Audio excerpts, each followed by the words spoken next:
Don't wrinkle.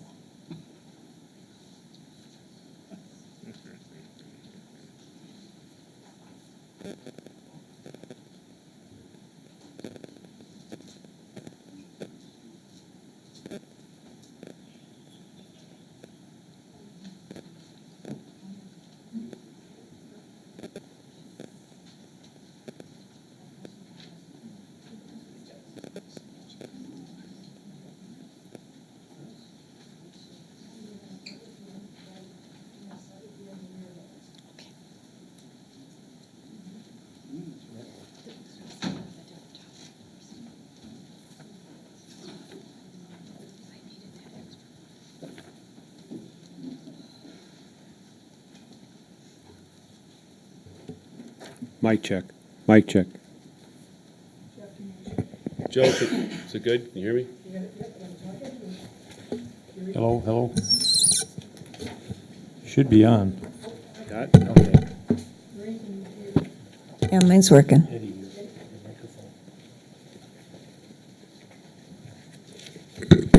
Test.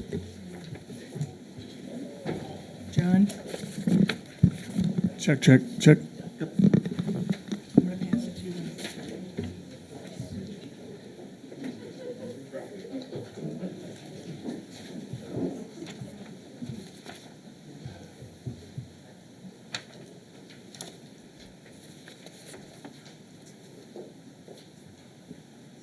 This is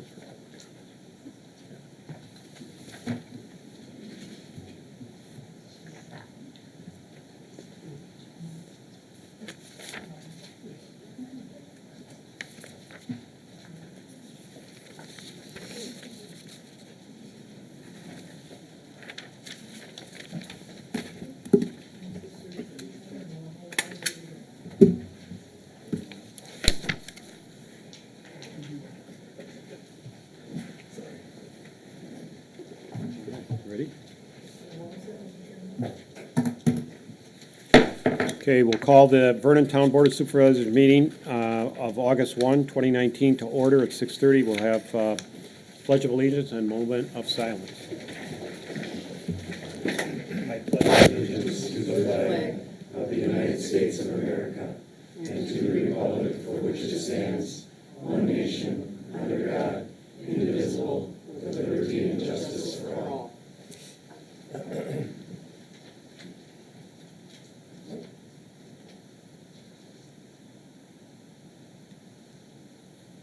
Thank you.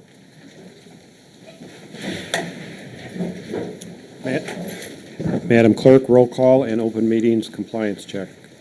Chairman Carl Fortner, Present? Supervisor Jeff Millies. Present. Supervisor Gary Wildy. Present. Supervisor Ed Moline. Present. Supervisor Lorraine Dashik. Present. Mr. Chairman, note for record, you do have a quorum of your town board. DPW Director John Henneberry is here. Town Engineer Andy Schultz is here. The Fire Chief is waving in the background. Mr. Chairman, you're in full compliance with the open meetings law. The agenda was posted inside and outside the Vernon Town Hall to the media, to businesses, and on the Town of Vernon's website. You're in full compliance with the open meetings law. Okay, first up on the agenda is public comments. We understand that there is a number of citizens here, and what we'll do is start with those residents that wish to talk about the U.S. Postal Service mailbox, and then we will, as soon as those citizens are done, we'll proceed with other public comments, so we'll keep them all in order. Is that okay with the board? Okay. Thank you. So, Who would like to start? Please come up and speak into the microphone and state your name and at least your street where you live. My name is Wes Hyman. I live on National Avenue, 24735 National Avenue. And we're here tonight because of the mailbox issue that has come up. I really appreciate my mailbox at the end of my driveway. And I, along with 15 of my neighbors, have received a notification that we're going to have to move our mailboxes from National Avenue to either Evergreen or Center based on where you live. The reason for this is because our postal carrier currently has to do 2 U-turns to service the mailboxes on the south side of National Avenue. It's basically a loop. I have that shown on page 1 of the handout that I gave you, that my wife gave you. And the other reason this has come up is because the Postal Service is taking an initiative to eliminate U-turns and reduce left turns. Normally, a person would think this is a great idea, but in this case, we feel the alternative is not acceptable. So let me walk through that. If my mailbox would be on Center Drive, the first thing I would do is go out of my driveway, I would make a left-hand turn. I would go up to the next intersection. I would make a left-hand turn. A group of 8 mailboxes would be there, so I might be waiting in line, but when I get up to the mailbox, I'll get out of my car, into the roadway, walk around my car, pick up my mail, get back into the car, and then I'm going to have to do the forbidden U-turn to get back to my house. Okay? Now let's multiply what I just told you by 16. 16 different people, most of us coming home from work, at the same time trying to get our mail that's a quarter mile away from our house. This doesn't seem to work very well.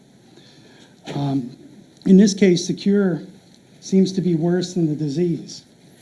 But part of the metric, if you look at the last page, you'll see a tally of the U-turns and the left turns. You see in the upper left corner the red circle around the 0. By USPS for U-turns, they met their metric. But at what expense? They pushed it onto the customer. I think it's ridiculous that we would ever have to leave our driveways, drive a quarter of a mile, potentially stand in line to get our mail. So we don't think this is a good deal. What we're proposing, and I have many other items here you can read in the handout, but what we're proposing is that we keep the same configuration we have today, the same 2 U-turns, but let's change it so we can pull them off of National Avenue. Let's use Center Drive. Let's use Evergreen or Heather Ridge so our carrier can make a safe U-turn and service the 16 people the way that has worked very well for over 22 years. Sometimes the implementation of a metric needs to have an exception because it doesn't work. And I think this is one of those cases. Now, I don't know what the town can do to help with this. I think it's a federal issue. But in our opinion, if you have any influence over what we consider just a very reckless set of decisions that are made, we would sure appreciate the help to shut these things down. This is crazy. We don't appreciate it. We're going to fight it until we make the right things happen. Okay, so that's kind of the story. I mean, this seems so off the wall to me. I'm waiting for Ellen Funt to come out and tell me to smile. Right? So that's kind of the thought. I guess I would ask, what can the town do to help support us in any way? Any influence, writing a letter? Okay. Yeah, okay, sir. It's on the agenda. We'll discuss it on the agenda during public comments. We're not supposed to be talking back and forth to residents. We do appreciate, at least I do appreciate the handout and your walk through the handout, and it made sense to me, so we'll get to it on the agenda. It is letter 7C on the agenda. So, Thank you. Appreciate thank your you. time. Further public comments on the U.S. Postal Service National Avenue issue. Please come up and state your name and your address. Bernie Radovicki, South 76, West 24635.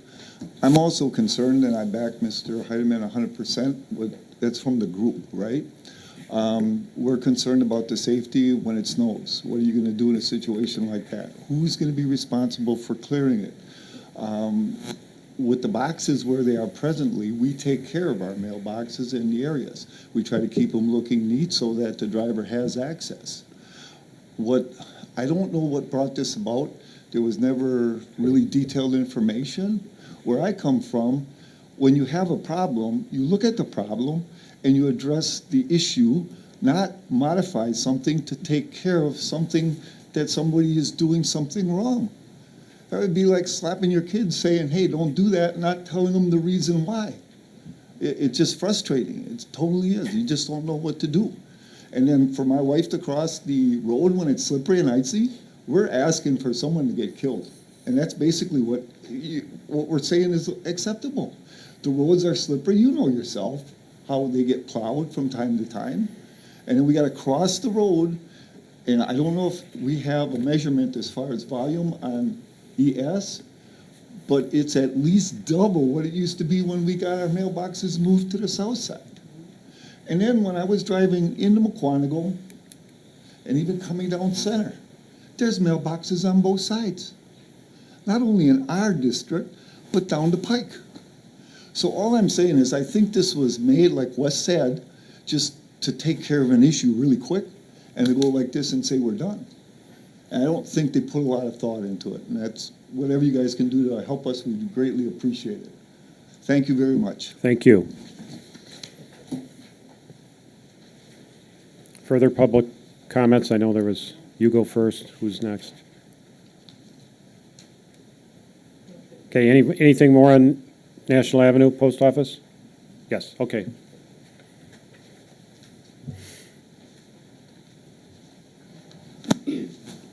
Excuse me.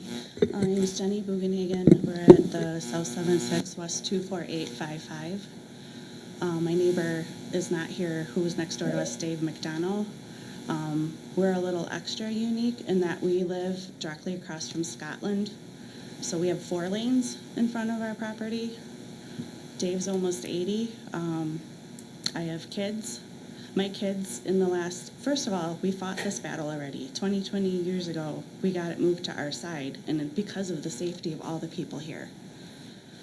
In those times, I've raised 4 kids, and with a bus stopped in front of us with the stop sign on, we have had our kids almost hit over 24 times.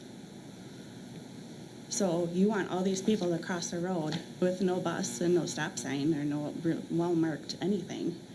I think the safety issue is imperative that we keep them on the same side. And then for us, even if they were to just not do the Evergreen or Center option, but move it to the north side, I mean, our box is supposed to be in the middle of Scotland Road, or else we are, 100 yards in either direction. And then to bring up someone else's point already again, who's supposed to clear the snow? It's bad enough trying to clear your own driveway in our 4-lane with that much snow being plowed over, and then to have to go do it again on the other side of the street or a quarter mile away up on Center is, I think, ridiculous. So, like I said, I think we fought this battle already once. I think it's ridiculous and petty that we have to fight it again. I don't know why the post office is bringing this up again. And I agree also with the person ahead of me who said, you go up and down National, there are there are boxes on either side already. They're already having to do both sides, so why does it change just because you get past Center Road? So I hope that you can assist us in any and every way possible to keep our mailboxes where they are. Thank you. Okay, thank you.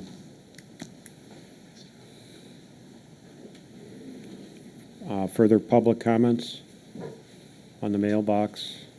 Yes. Okay, we'll go to the We'll go non-mailbox as long as are we Mr. finished? Chairman, I do have one mailbox letter Okay. from Mr. and Mrs. Shukla. They are unable to attend. They live at South 76 West 24945 National Avenue, and they indicate in the letter that he is 77, his wife is 76 years old, and he states the post office, in its great wisdom, finds it safe for us to walk in the snow almost a quarter of a mile from the front step of their doorstep to the Southeast Center and National Avenue crossing in order to pick up our mail beginning August 8, 2019, and to drive, and if when necessary, for picking up our mail. There is nothing unsafe about us making a U-turn, believes the Waguanago Post Office Management. We jointly object to our post box relocation that is going to become effective on August 8th, 2019, and we willfully vote against relocating along with the rest of our 16 affected neighbors. And he is requesting that this be read into the record on the town board meeting today. Thank you, Mr. Chairman. Thank you. Okay, we will now entertain public comments generally. I see one hand in the back. Is that Mr. Riley? Yes.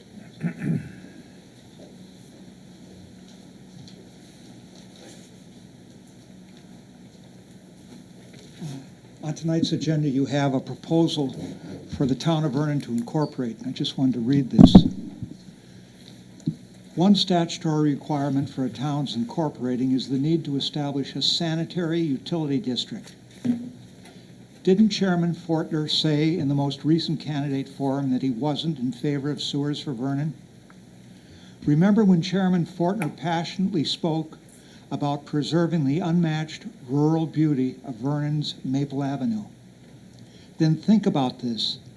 The primary purpose for providing sewer and water service is to urbanize an area. That's a fact. I thought most of all the residents of Vernon wanted to maintain Vernon's rural atmosphere. How would the typical homeowner benefit from this? Where would the district be? Would the taxpayer incur any cost at all for the necessary infrastructure? High-capacity municipal wells or lift stations required? Another requirement to become incorporated necessitates establishing a TIF district. Here, public tax dollars are rerouted away from general purpose funds in order to lure private investors with loans and subsidies for commercial projects.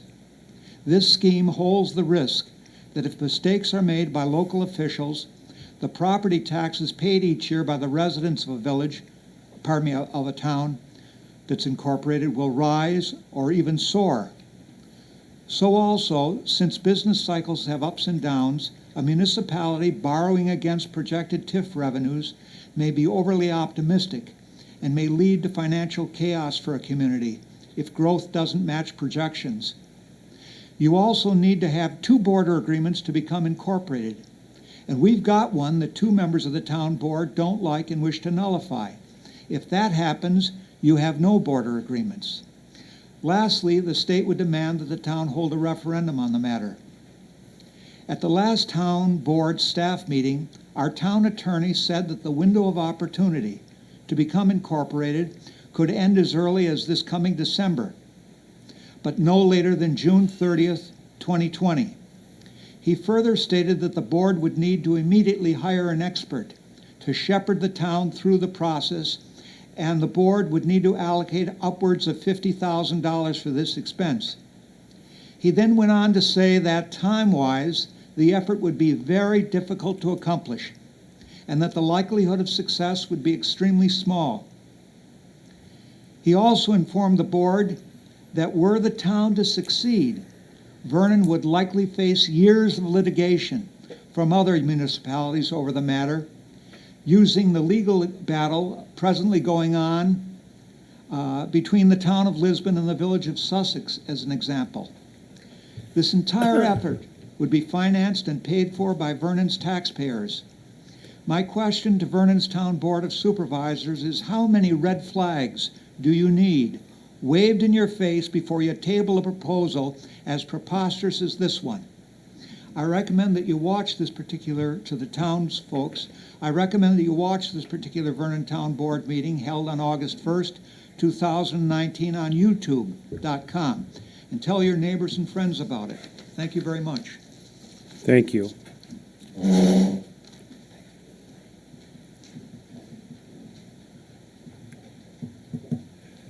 Further public comments?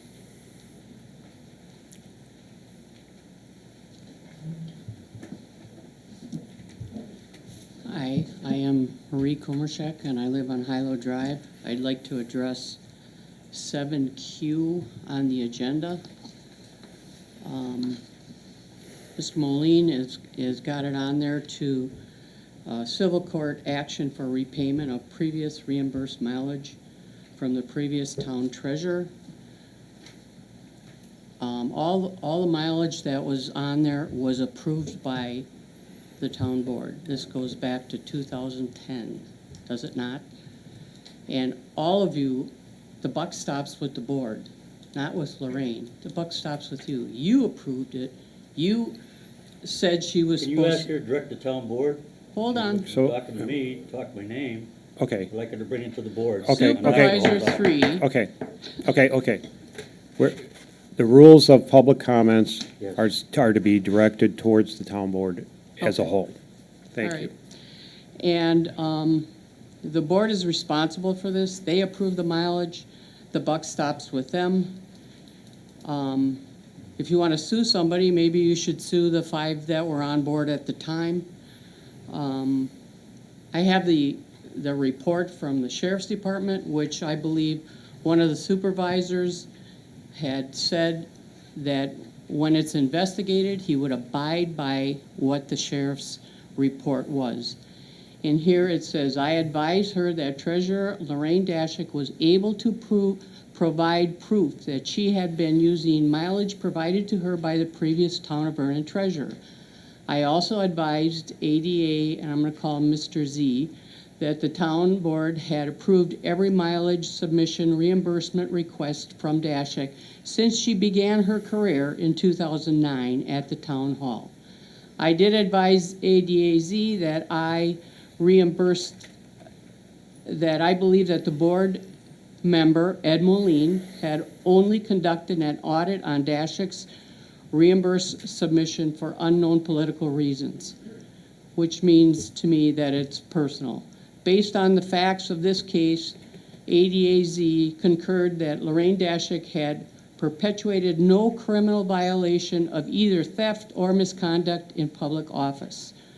So that should wrap up this whole thing. And when Christy Barr sat in my kitchen and interviewed me about this, she said later on, after we talked about it, and she told me what she was going to put down, she said if Ms. Dashik wanted to sue, she could go to civil, like anybody else, go to civil court. She could sue for harassment. She could sue for misconduct in office. So I'm asking the board if they would just stop this nonsense and move on to more important things. Thank you. Thank you. Further public comments?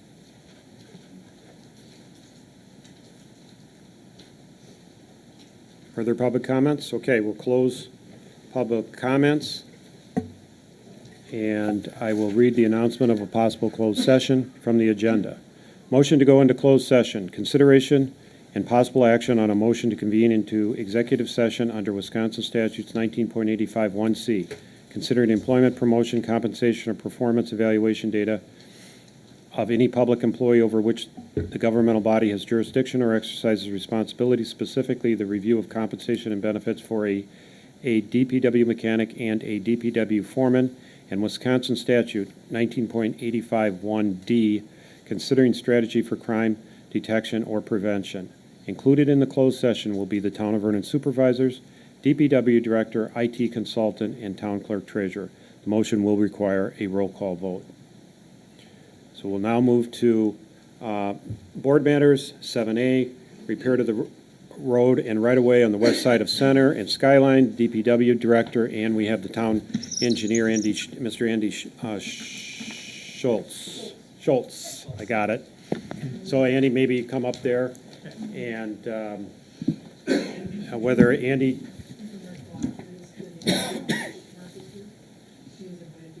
Oh, okay. Okay. John or Andy, you want to kick this one off and explain?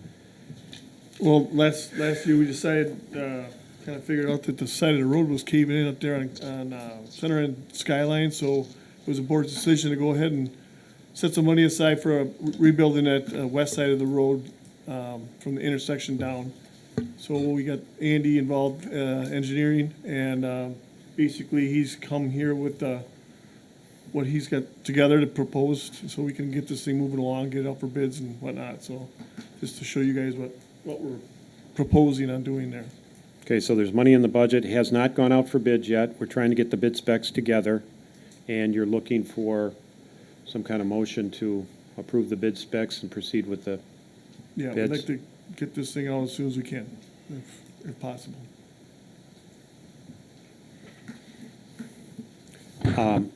Okay, well, should we ask questions? Do you want to go through any of However this? you'd like to do it is fine. I can, if you've had a chance to look at the plans and you just want to ask some specific questions, that's fine. Otherwise, I can give you a briefing on what our plan of attack is. Why don't you give us a briefing? Okay. Well, if you've had a chance to open up your plan set, on sheet 5, is marked in the lower right-hand corner. This is what we call a plan and profile sheet, and you'll see that there's a kind of a bird's eye view, if you will, of the roadway and the right-of-way off to the west side. And then there's also a profile, which is the elevation view that we look at. So what we have is there's the problem out there right now is that the road edge is basically falling away slowly, a little bit more and more each year, and the guardrail that's existing is starting to tip out, and it's the guardrail is really in an unsafe condition right now. There's areas where the roadway has settled underneath the guardrail, and if a car were to hit that right, he could actually get pinned underneath the guardrail rather than kicked back out into the roadway as its function is supposed to do. So what we're proposing to do is we're going to take the northbound lane, which is on the east side, and right now we've got a little extra pavement over on that side, and we're gonna basically cut a new center line down about 2 feet over from the existing center line, and then we're gonna rebuild the west half of that southbound lane, which is on the west side. So really, you've got the full roadway, which is, in the ballpark of 26 feet or so wide. We're only gonna do like a fourth of that, okay? So we're not gonna rebuild the entire southbound lane. And then in order to try to alleviate some of the problems with the water saturating that slope and not making it very solid as a road base, we've got curb and gutter planned down that side. And then to try to alleviate that slope that's going down pretty sharply from the back of the curb, we're going to put a new guardrail up right above that curb. We do have one stormwater inlet planned up towards closer to the intersection, and that's very, very close to this. I would say probably the worst spot of the washing out right now, because the water's coming across the intersection, and it's really attacking that one point where that it looks like a black rectangle on your plan is. And then whatever water doesn't get caught by that inlet is going to follow the curb line down, and then we've got a flume taking that water off down away from the roadway.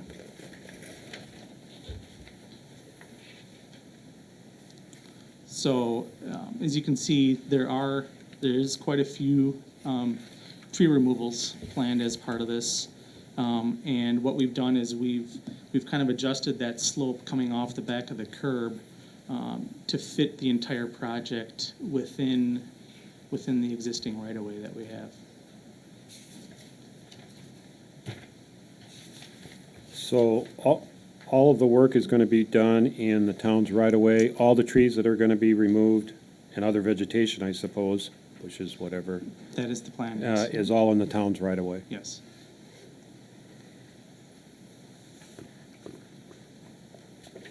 Will the total surface area of the blacktop be the same width as it is now, or is that gonna end up getting narrowed up by a couple feet since you're moving the center line over? You know, by the time we add the curb on, I would say it's a wash. Okay. Have we done anything to notify the occupant of that home there as to what's gonna take place here? She's right here. Mr.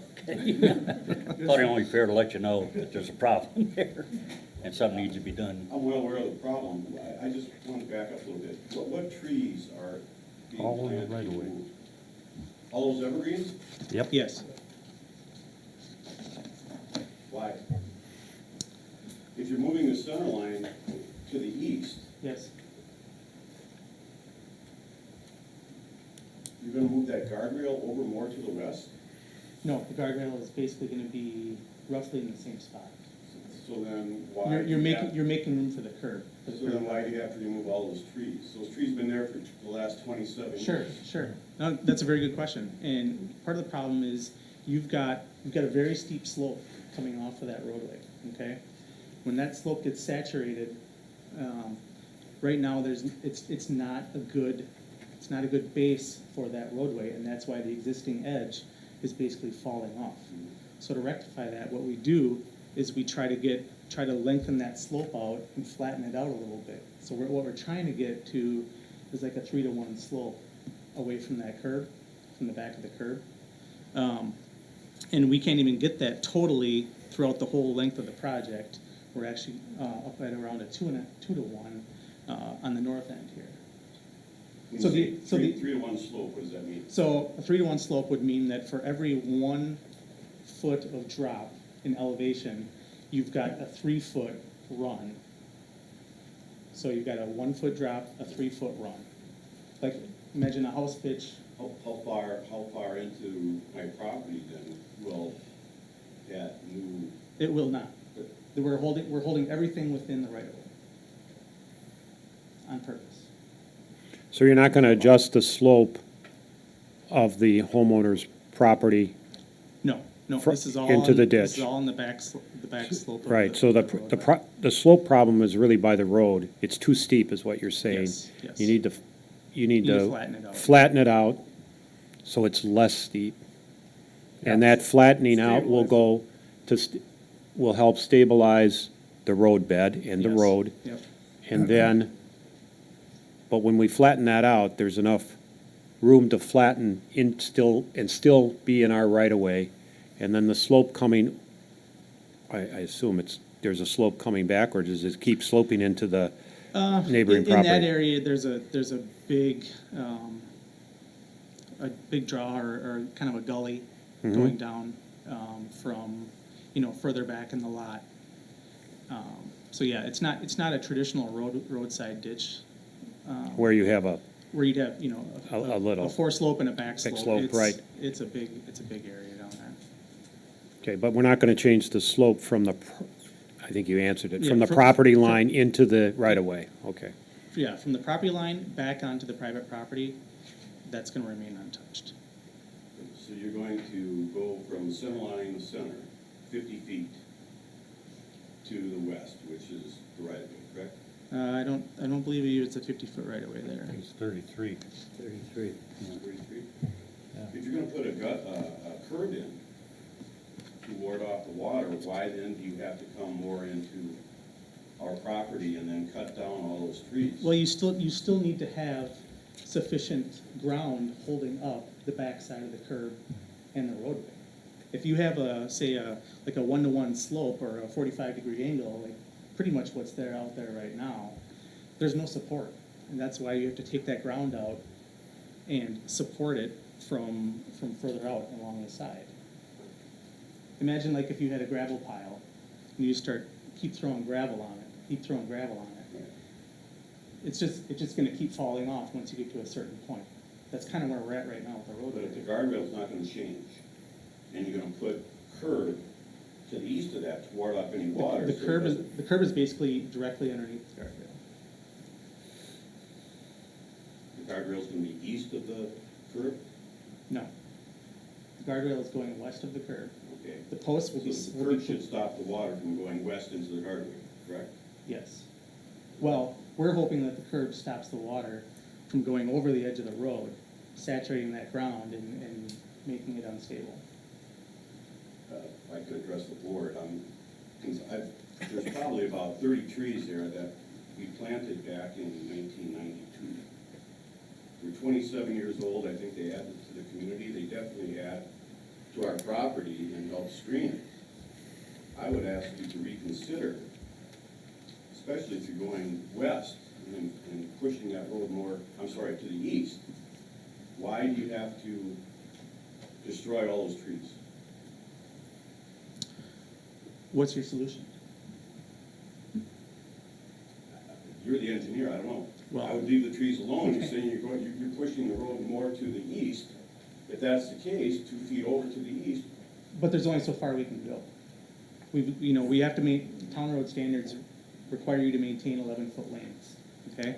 We've got a little bit of asphalt on that east side northbound lane that we can borrow from in order to move that southbound west lane over a little bit. Otherwise, if we start moving the whole roadway east, now you're into the paved ditch on the east side of the road. And if you want to see dollars add up fast, just keep adding asphalt pavement to the project. I would think it'd be less costly to cut into that hill than it would be to fill in on the west side. If you start messing with that drainage on that east side with that paved ditch, you're gonna have a real issue. If you're For gonna move it dollars. over 2 feet, aren't you gonna change that paved ditch anyway? No, it's staying untouched. I don't know how you can move the center line over 2 feet without changing the. Right now, that northbound lane is anywhere, say probably around 14 feet wide, okay? We're gonna narrow that down to 2, or to 12. We're gonna take 2 feet off the center, move it to the east, and we're gonna slide that southbound lane over a little bit. In order to get as much possible room as we can for the curb and the guardrail, and try to keep some kind of ground back behind it to keep it from sloughing off and falling off. When the town went ahead and did probably, I don't know, John, 30 feet of the guardrail from Skyline south, you threw in a bunch of riprap rock, Yeah, and you were able to correct that. we couldn't pull that guardrail all the way back up because it was so unstable. The ground, the posts were actually pushing out because it's so soft underneath there. But the part that you did use riprap looks fine. You were able to correct. That was just a temporary fix until we could keep it from washing out more because the actual edge of the road was washing out there. So we had to put something there to stop the edge of the road from washing out. I vehemently object to taking out 30-some trees that have been there for the last 27 years. That add to the beauty not only of our property, but also to the town.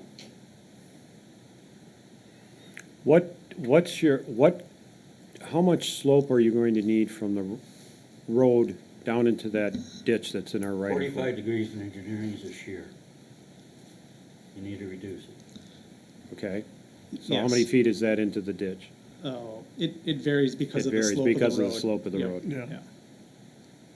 But basically what we're trying to achieve is from the backside of the curb and the guardrail, that's basically the posts are right behind the proposed curb.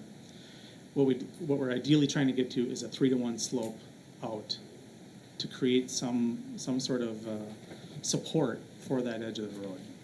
Now, as we move north, we just get so high in elevation that we can't achieve that without going back into the adjacent property, and that's not what we were trying to do.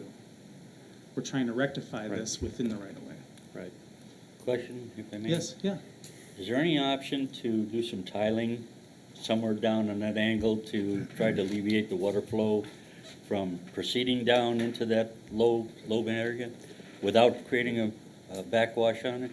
Because you're just trying to get rid of the pressure that's taking the dirt out right now. We're trying to control the water that's running off Has the anybody roadway. looked at any opportunity to do tiling in there to bring the water down? I'm not sure tiling would be the answer. Wouldn't do the trick. No, I mean, tiling is great for, farm fields and that sort of thing. I'm just thinking about taking an amount of the water, Yep, get the volume down, yes, so it's not creating such pressure against the ground. sure. Well, and. Just a question, That's kind of thinking what we're about doing options. up on the north end. We do have an inlet in the curb. Yeah. So it's gonna be taking some of that water and, Keeping it in the road, obviously. well, the curb will keep the water in the road. The storm sewer will take some of that water off, so you don't have, say, by the time you get down to the south end, you don't have 4 inches of water flowing against the Yeah. curb. You're trying to The do whole it. intersection up there sheets off to that corner. And right where he's got that top flume there, that's where it's washing out, and that's where the majority of the water is already going off. And it'll just continue from there Yeah, down. so We if know we can that, take looking some at of it. what we can off of there, and then the rest will just go down to the bottom with the curb. So it's gonna alleviate that whole side hill from taking any water, basically, except for those 2 spots. Understand, just looking for options to see if we can save his trees, they're in the right of way. Well, still, that whole side's gotta be reinforced somehow, I know. so. And putting a retaining wall wouldn't work. Well, it would. Retaining wall would work, but How again, exactly. All it costs is money. Which is a lot more expensive and Yes, and not only that, but, Even they wear out. then there's maintenance, ongoing maintenance for forever. How long has that guardrail been? I don't know. I've been out there 28 years, it's been there 28 years, and it's moved a little bit. Did he, I mean, when you moved in, was it already starting to kick out like that? I don't remember that, no, it's happened over the years, so. Right. Again, it sounds like this post office thing that I just learned about tonight. You're using a howitzer in place of a pop gun, as far as trying to come up with an answer. Again, I realize those trees are in the right of way, Sure. okay? But, gosh, I would like to think there'd be another option. Instead of taking out all those trees, if you guys have been past it, if you haven't been past it, I'd ask you to drive by and take a look. And if you want to go ahead and smooth out that embankment, Yeah. 3 to 1, Yeah, you're gonna get rid of that gully that's down on the west side of the road. no, And we're you got this maintaining. water coming in from this culvert coming through Skyline and Center that comes right down that gully and then follows the pathway south Sure. under my drive and Well, when we do take that slope out to 3 to 1, we're not impacting that swale down at the very bottom.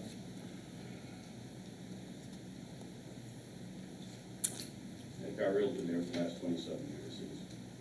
I don't know why there needs to be all those trees taken out just to fix that up. You get kind of a double whammy right on your curve, because you got the north water running coming, and you got the west water coming into a transition point right on the corner. That's what's been really, with the rains we've had lately, and the last couple of years, it's been much more severe than it was in the past. Well, I understand, and I understand the reason where a curb would work out fine. But to then, to go ahead and to put in all that fill and take out all those trees, seems extreme. Very extreme. At the beginning, you said it was the guardrail that's not as safe as it, No. because it's settled and it creates a road hazard in the event someone hit it.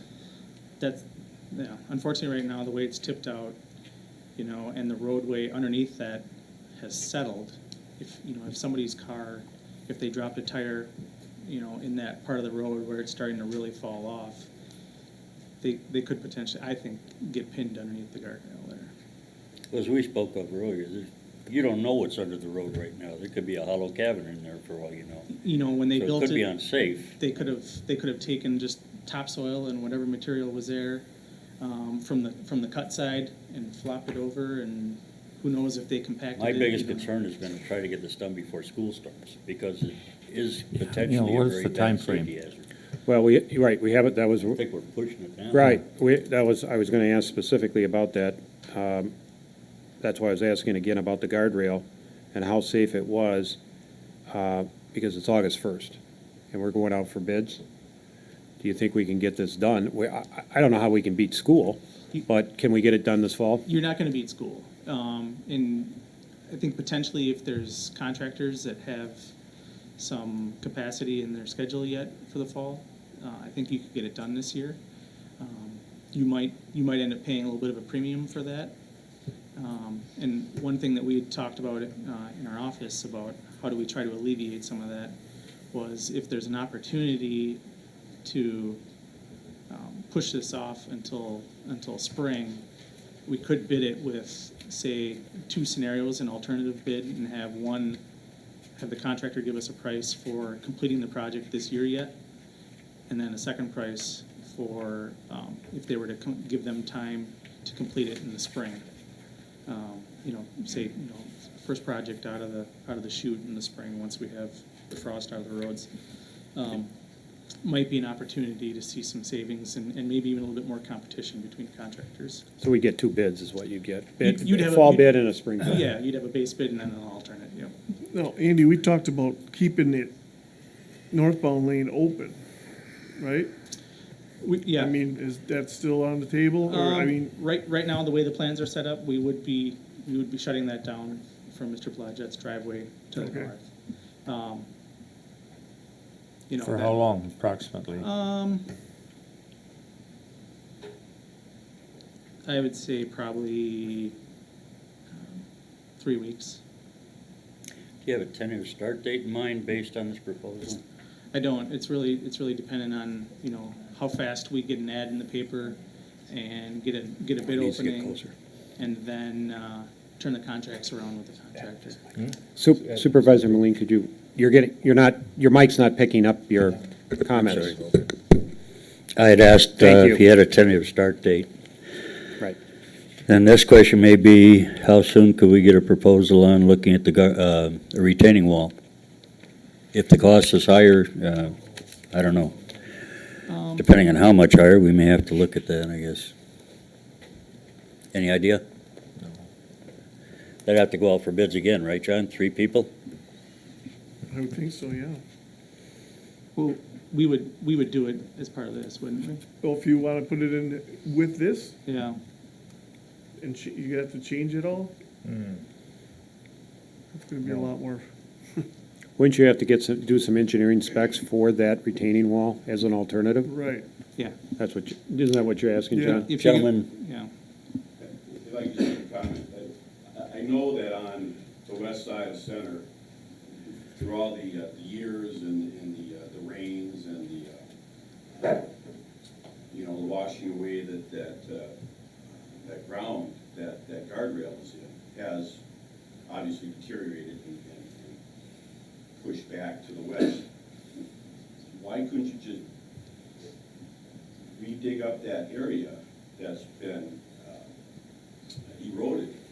Put in some good stable base, leave the guardrail where it is, and then when you get to the curb in, there's not gonna be any more washouts. And then you got that retaining wall. but I just mentioned, they have no idea what's under there right now. As heavy as that water's been, there could actually be a big void below that right now. I'm worried about that because that road could be that unstable that a school bus goes over it, down she goes. I don't know. I mean, that's a potential with what we're seeing there. If you're an engineer, once you check that out, before you go ahead and make a proposal, They'd have to dig into it, and I don't know if they'd get equipment in without You'd have to- removing the guardrail, and You'd how do have- they yeah. get the equipment I in mean, there? if we want, we could hire a geotechnical engineer to go out there and do soil borings. I didn't do that for the simple fact that this is not that big of a project and that big of an area.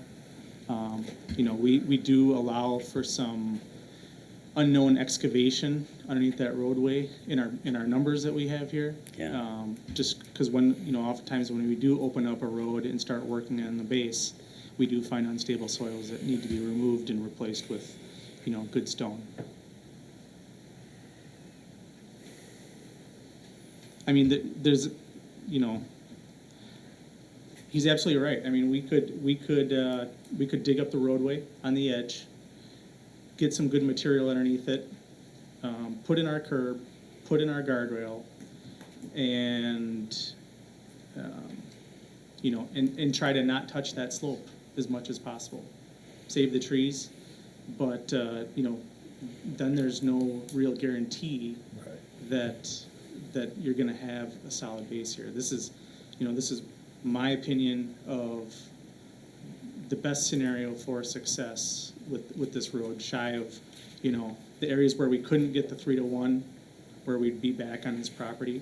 You know, would it be nice to complete that and finish and go out? Yeah, it would, but, you know, we didn't think easements were something that we wanted to pursue here. So, we could leave the trees and just backfill behind the curb and hope that, with the curb in place, that it holds the water back inside the road and it helps stabilize that slope, but it's kind of a little bit of a gamble. Did we get any quotes from anyone other than Fourth? So they're the only ones that came back after the request from 3? For, 4? no, for this project? Yeah, No, This is just design. just a design for this. This is- design purpose. Yeah. We still gotta get, Gotta put this out for bids in? Is Yes, that we the- have to put it up for Yeah. bids, that's what we're Yeah. looking for, that's what, you know, just unfortunately, those trees are on the roads right away, and it's an unfortunate situation where the trees are gonna have to be removed for the best of the project. You're taking his word on it. Well, he's Well, our town he's an engineer. engineer. He's giving it. He's the expert. He's the expert. Well, he just said my idea could work, and he didn't even, without No, considering it. no. So, No, what he said is it might work. It might be something that It's a gamble. could possibly work. There's no guarantee. This here, what he's proposing is guaranteed that it will work. If we have still a liability situation here, if somebody runs into this, or if this fails or something, we have an insurance liability, that we're going to be undefendable. We won't be able to defend this. Those trees are in the right of way. We went through this many years ago when Hillview was rebuilt, and we had everybody and his brother in here complaining, but all the trees had to go in order to make it a safe road for people to use. And I sympathize with you, but if the trees have to go to make this project work, then the trees will have to go. That's my opinion. I would just ask the board not to make a hasty decision. And any one of you guys, if you've been out to look at it, I would welcome you to I come go out past and there every day. knock on my door and I'll walk it with you. No, I drive past there all the time, as I have grandsons that live over in town of Waukesha, and I go past that road and down every day. I know what it looks like. It's nice looking, but the trees are in the right of way. You shouldn't have planted them there 27 years ago. I admit that they're in the right of way, but I'm just thinking that this is extreme to fix this. And already there's been some other proposals, so I would just ask the board not to make a hasty decision and maybe wait on it and get some other bids, other possibilities, and possibly do it next spring, because there's an issue with the school buses now too. We talk about the trees, and it's all or nothing talk. They're all going, or under this alternative, you know, just fill it back, fill it in, see what happens, and they stay. Is there any middle ground in there? In other words, cut down some of them, or remove what you have, or do you think all 30 have to go in order to make this slope and reinforcement work? I can't tell from the drawing here what the elevation is gonna end up being at the trees, at the base of the trees. Do you know offhand? I mean, some of the trees on the south end, Yeah. closer to the driveway, those are very close to our proposed grading limits. We could probably save some of those. Some of the ones on the far north end are close to the grading limits. Looks like there's about 3 up there, but really it's the ones in the middle, probably starting about 70 feet north of the driveway, up to about 140 feet north of the driveway. 150 is where, those are the ones that are really impacted here.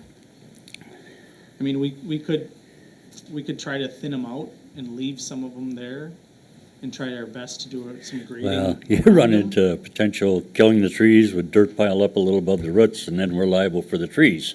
I'd rather not go that route. Well, Well, they're in our right of way. If we kill them, we'll cut them down then.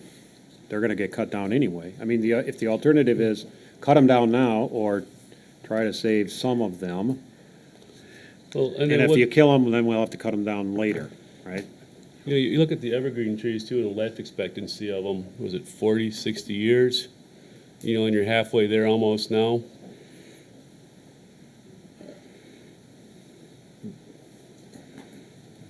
What does that mean? That in What another, does that mean? that another 20 and 30 years, they'll be dying of natural causes. Well, you and I in 20, 30 years will be dying of natural causes too, is that? Cut us off at the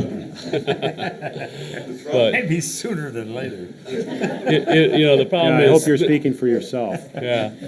You know, the problem is, this is an expensive undertaking. It's not a cheap fix.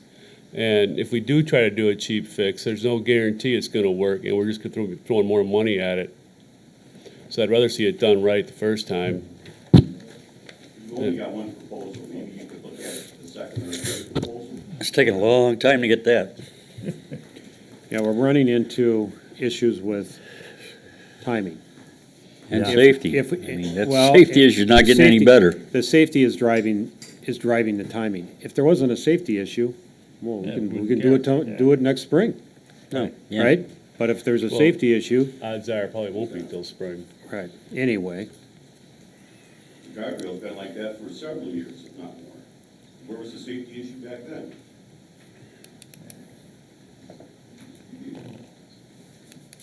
Now all of a sudden there's a safety issue, and we have to make a hasty decision? We saw all the vegetation removed and dirt exposed.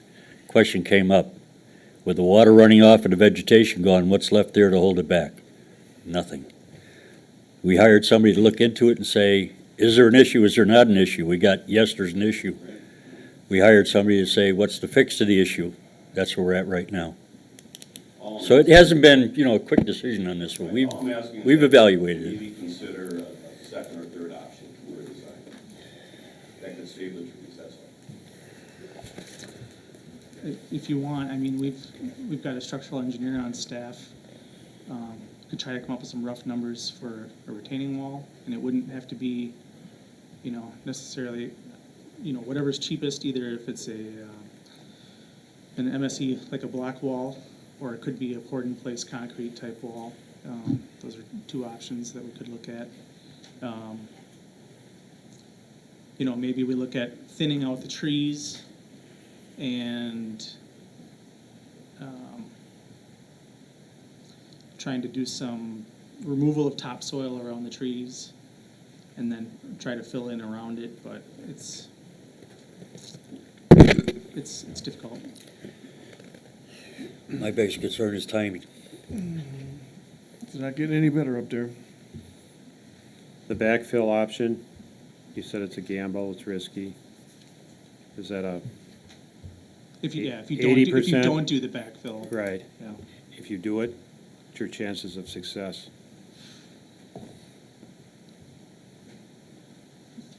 It's hard to say. It's hard to say.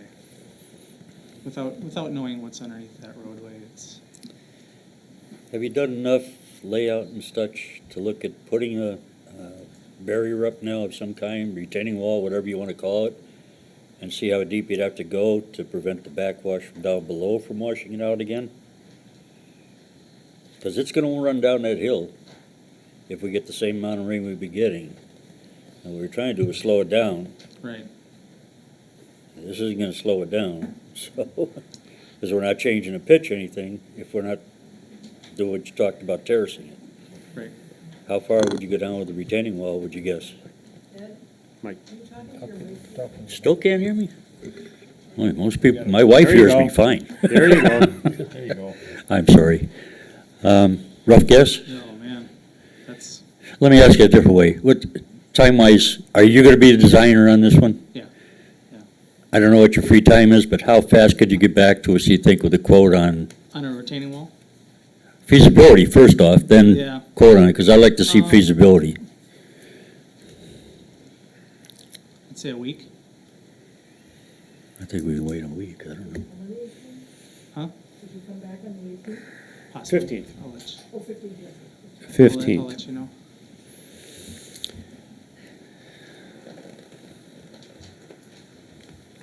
I hate to keep backing off the timeline, to be honest, but I don't know if a week could kill us.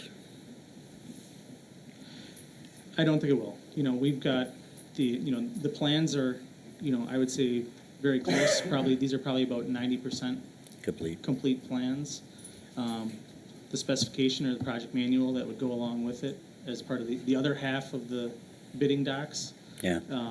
Those are nearly done as well. So if we make minor changes and, add some concrete or something like that, it's not, I thought it'd be pretty quick. I've been in engineering most of my life, so it's not. get a feel for where you're at. It's up to the board, actually, but I thought I'd broach a question, see where everybody's at.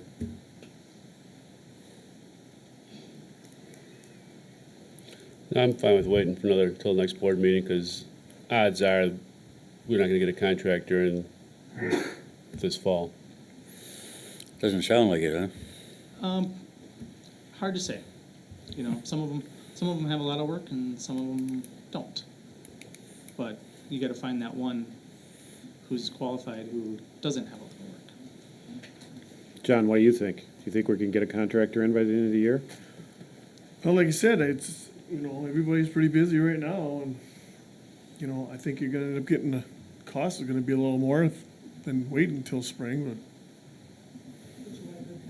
yeah. you Oh, want somebody absolutely. decent, Well, not we- Joe Schmo with a dump truck and a backhoe. right. We want this fixed. Want this fixed, not, Not Not a gonna hike Band-Aid. down the road. right. I'm not a road engineer, but I have a question. Wouldn't you have done soil bores before even going to the slope to fix the problem? Or even understanding that, whoa, the road is in good shape and you can get by with a retaining wall? Or is that expensive? I'm not a road engineer, I'm just asking. I'm sorry, I couldn't hear the beginning of that. Usually when you look at something, you go Sure. to try to understand the root cause. The only way you're gonna understand the root cause is going down and doing bores to see what you truly have underneath the road. You might have muck underneath the road that no matter, if we go ahead and extend it 20 or 30 feet, it's gonna wash away because of the base. So I don't know, like I said, I'm not a road engineer, not claiming to be one. All I'm saying is, wouldn't that be done first before you make a decision? Which way you want, and I know it's a safety issue and there's concerns. Maybe there's something you could do to brace the guardrail interim just to make sure it's done right. I'd let John talk to that, but I know we did do testing on this, throw some rods and stuff to see where we're at. Short of digging it out, which is part of the process he's gonna do, I don't know how you find that out. You're pretty much into the project before you determine that. I don't think, the road itself is not the problem, it's the No, it's the- shoulder, it's the slope next to the road is not ground below it. sufficient. That's what I think is the problem. Right, we're not replacing the road. Right, No. it's mostly It's just the cutting up the shoulder. road just to get that edge replaced, but it's mostly the shoulder is where the issue is. It's not, And it's more due to the slope. As far as we know. yeah, It's the slope. Yeah, so by having less severe slope, more support there, it'll stabilize the, There's just so much velocity in that water. It's turning away the slope and saturating it. and even just by removing the water, you still got the problem, the slope being so steep, that it's not really a stable bank.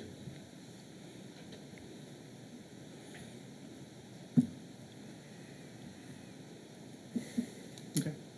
Okay. So I suppose first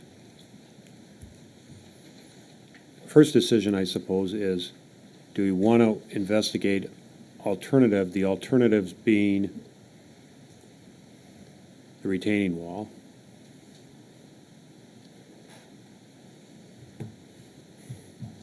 And if so, we can send Andy back. He said about a week. John? Week, we've got a meeting in 2 weeks. It's gonna slow us down to, 2 weeks. The alternative is to make a decision tonight, send this out for specs, or for bids, I For mean, bids, sorry, yeah. bids, misspoke. One more question. Would you need to do any more testing before you could evaluate whether a retaining wall would even be a solution? I'm just thinking about the actual base material down there, as the gentleman Yeah. mentioned. We don't know what it is. Exactly. I So mean. you start putting a if- retaining wall in if it's in muck.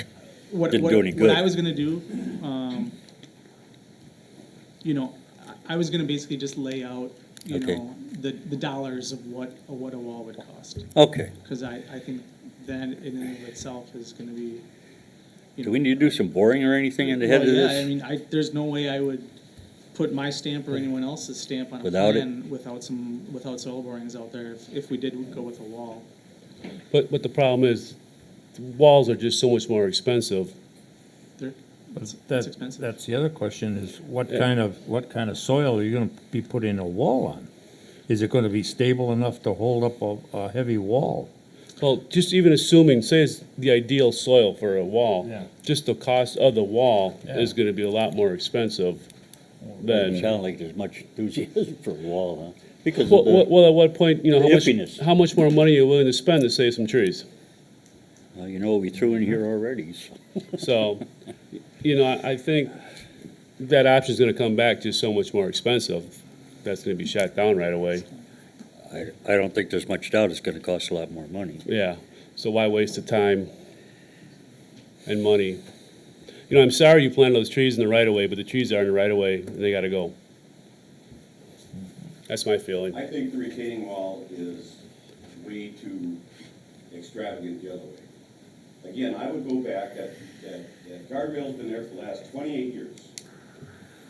And it is being washed out from the water that comes over there. Again, my suggestion would be dig out the guardrail, see what that base is, redo that base, put the guardrail in, put the curb up, to prevent the water from coming over there. But you're still gonna be losing ground on that slope. That slope is too steep. That groundwater hasn't been an issue for 28 years. It's been more extreme in the last couple of years than ever. And I don't know what happened to all the foliage that used to be along there, but it used to be quite a bit of foliage up top there. It's all gone. It's like bare. There was grass, there was bushes, weeds, right up to the guardrail. Now it's dirt, and that's what's happening. Because I weed whacked them. I think the water washed it away. There. You weed whacked it? They are there. Well, There's foliage there. yeah, it lost quite a bit of the retention of the soil, so it's a problem. Again, I would like at least another solution to consider before you guys vote on it, that's all. And just not to make a hasty decision. If you want to come out and take a look, I'll walk it with you.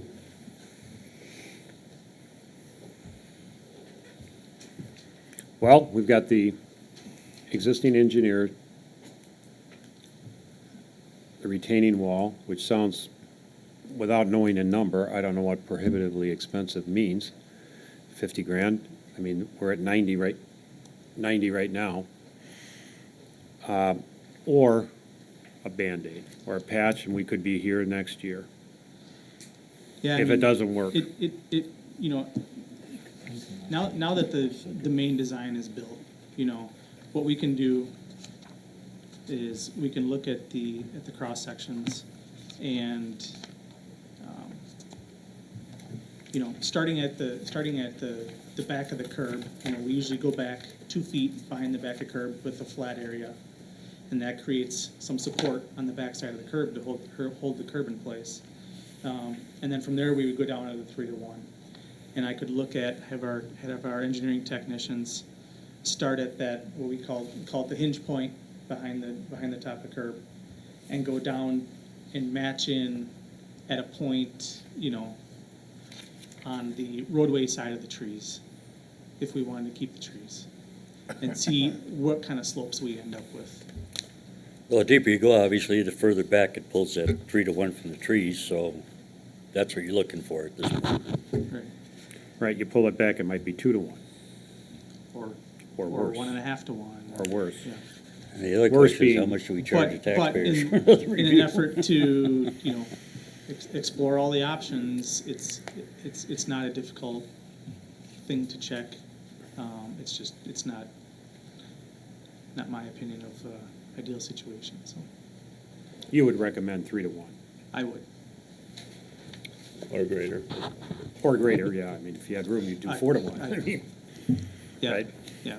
3 to 1 is kind of considered, I don't know if he would maintain it or not, but 3 to 1 is kind of considered the steepest maintainable pitch. slope that, people would feel safe with a mower on or something like that. So. Oh, okay. But it's also for, in the DOT world, it's a recoverable slope where if your car starts to go off the road, that's kind of the point where if it gets much steeper than 3 to 1, you have a hard time recovering and getting back on. But again, we've got curb and gutter, we've got guardrail here. That wouldn't really come into play. That's the 3 to 1 is more for slowing down the water coming off the road, and preventing erosion.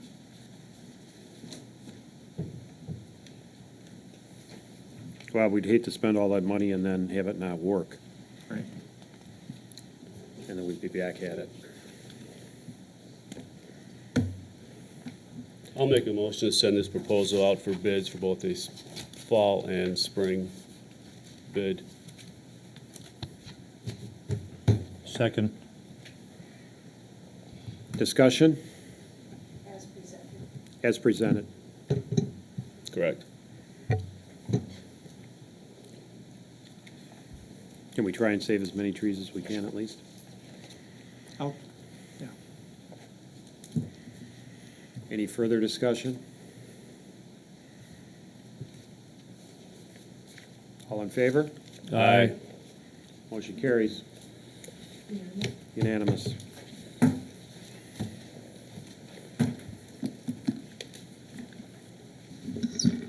Eagle Scout Project, DPW Director John. Thank you, Andy. Thanks, Andy. We have Joseph Seeley coming up to propose a project he's looking to do over by the North Park here. The picnic, kind of creating a picnic area for some people watching sports or whatnot, soccer. They have no place to sit right now, so. So, hi, my name is Joseph Seeley. I am working on my Eagle Scout. What I am hoping to do is build pavers for the handicap bench that, so it would be the pavers. So my troop would dig out a 10 by 10 square, and then we would lay down sand and gravel, and then compact that down, and then we would lay pavers on top, and then we would have the bench with the handicap accessible that is right next to the parking lot, so it'd be really easy for a handicapped person to access. And then around the bench, so around the bench where the parking lot comes across, there would be gravel over here, and then the handicap bench. What he's proposing is like a squared off area. The bench itself the table is square. So when we talked about it, we decided to go with a square area. And there's gonna be a little bit of area between that and the existing parking lot. So we could fill it with stone or put some bushes in there or something just to kind of fill that space in. For us, it's very hard spot to mow because of the tight corner in there with our big mowers. We can't really fit in there real well. So that's why we're looking at that one area in particular to do that with, so. Joseph, it looks like you have layouts there. Did you bring enough for the board, or? I have a couple that I can hand out to you, yes. So, if you would like to pass these down. Sure. Thank you. Yep.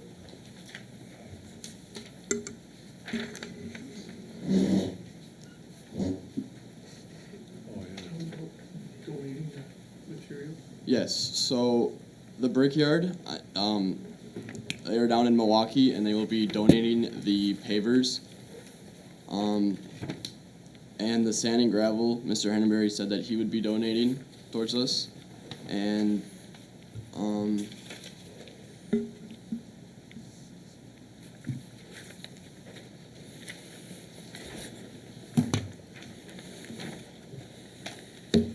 John, did you look at the pavers? Are they I mean, I you have can't s- drive on, you haven't seen them yet. I What haven't kind seen of? They're the same pavers that are, Like the flagpole area, Oh, okay. I told him to get something that matches pretty close to that, keep them all Okay. consistent. You know what the base under those are? It's usually gravel and then sand just to It level is. them off, yeah. So he's gonna have a good gravel base underneath there. Actually, you have to bring it up to grade first of all to match his parking lot, so. Like I mentioned, mine has sand and gravel too, and every year I end up re-leveling things a little bit. Yeah, if you put a good gravel, 3/4 inch TB underneath there, it's usually pretty stable. Should drain enough. Yeah, yeah. and we will be running a stainless steel wire going up through the pavers so we can secure the bench. So nobody can Okay. be stealing Yeah, that. I and asked be- him to have something to bolt the. Tack it down too, Yeah, yeah. I wanna secure it so nobody walks off. Back of a truck and gone, huh? Or moves it to a different area. How long does it, do you figure to take to do this? Well, I'm hoping to start my project August 10th, and my project work days is every Saturday after that, so within a week to two. 3 weeks at most. Are you gonna do it yourself, or you got other help? I got my troop. Your troop's gonna help you? Yep. Okay. Sounds like he's got most of it all figured out and materials all lined up already, so he just Yeah. needs our approval. And John's help. Yeah, we went over it yesterday morning, kind of, and I just told him, I'd just dump a load of stone there and a couple of yards of sand, whatever he needed, we'll just dump it there and he can use it as needed and we'll clean up whatever he doesn't use there. So, Is this a viable project that you consider, John, that it would be something worthwhile in that area?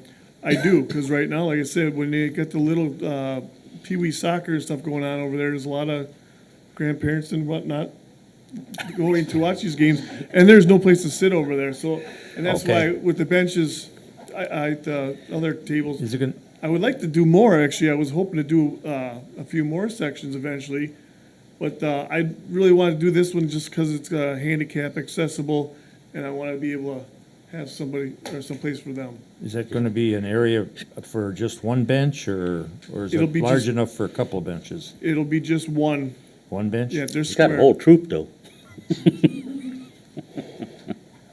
So like I said, I just thought I wanted to start with this, this area, and maybe in the future, we can expand and do two other sections for the other tables.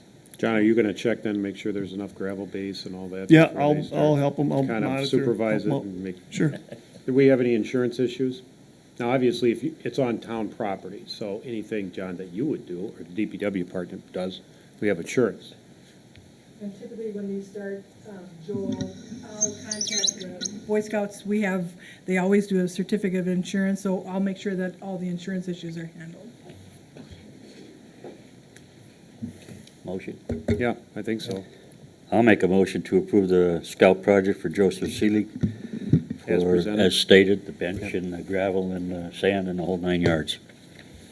I support it, second. Any discussion? All in favor? Aye. Motion carries unanimous. Good luck. So would Mr. Hanbury have to sign this, or, The chairman. okay. Got a big table. Can we keep these and make some copies? You want? Yeah. What am I signing here? That you're doing all the work, Carl. Yeah, I don't know.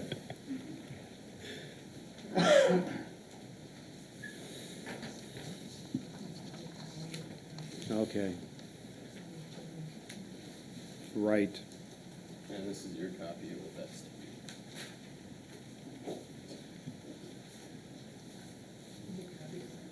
All at once? You wanna?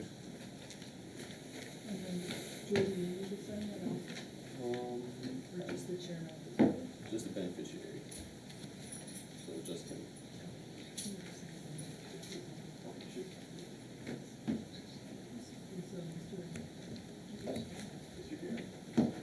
Mr. Romney does.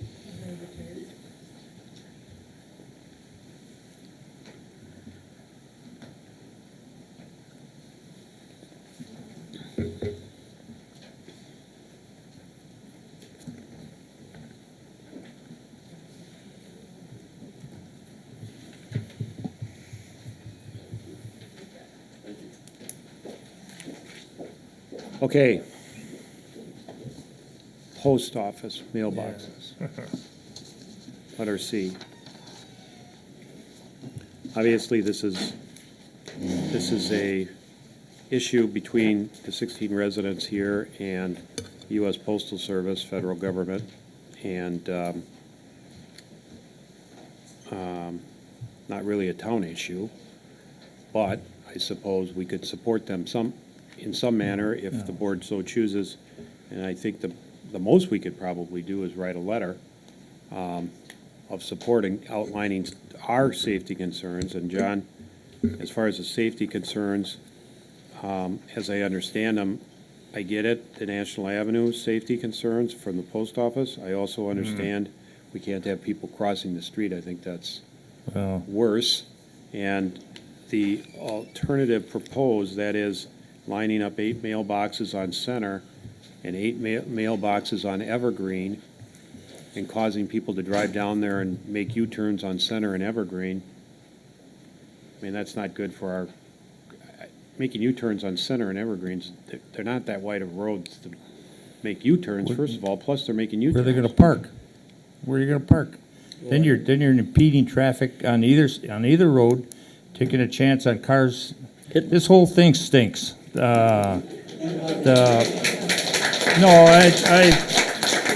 This is another attempt by the government to save money. The post office is losing money. The only thing this smacks of is they're trying to eliminate less mileage. Yeah, they don't have to do as much work. And it boils down to, they're gonna shove this down your throat because they can do it. And it's really a crock because this has not been a problem for 20-some years. Now all of a sudden it's a big problem by the post office that they have to make a couple of U-turns. Well, big deal.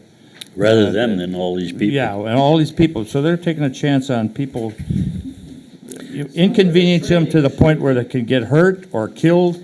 Why don't they train their drivers to make proper turns? Well, that's the whole thing. This whole thing is just a bunch of... Preaching to the choir. I think the chairman's right. We really can't do much. We've had problems with the post office, it's like the railroad.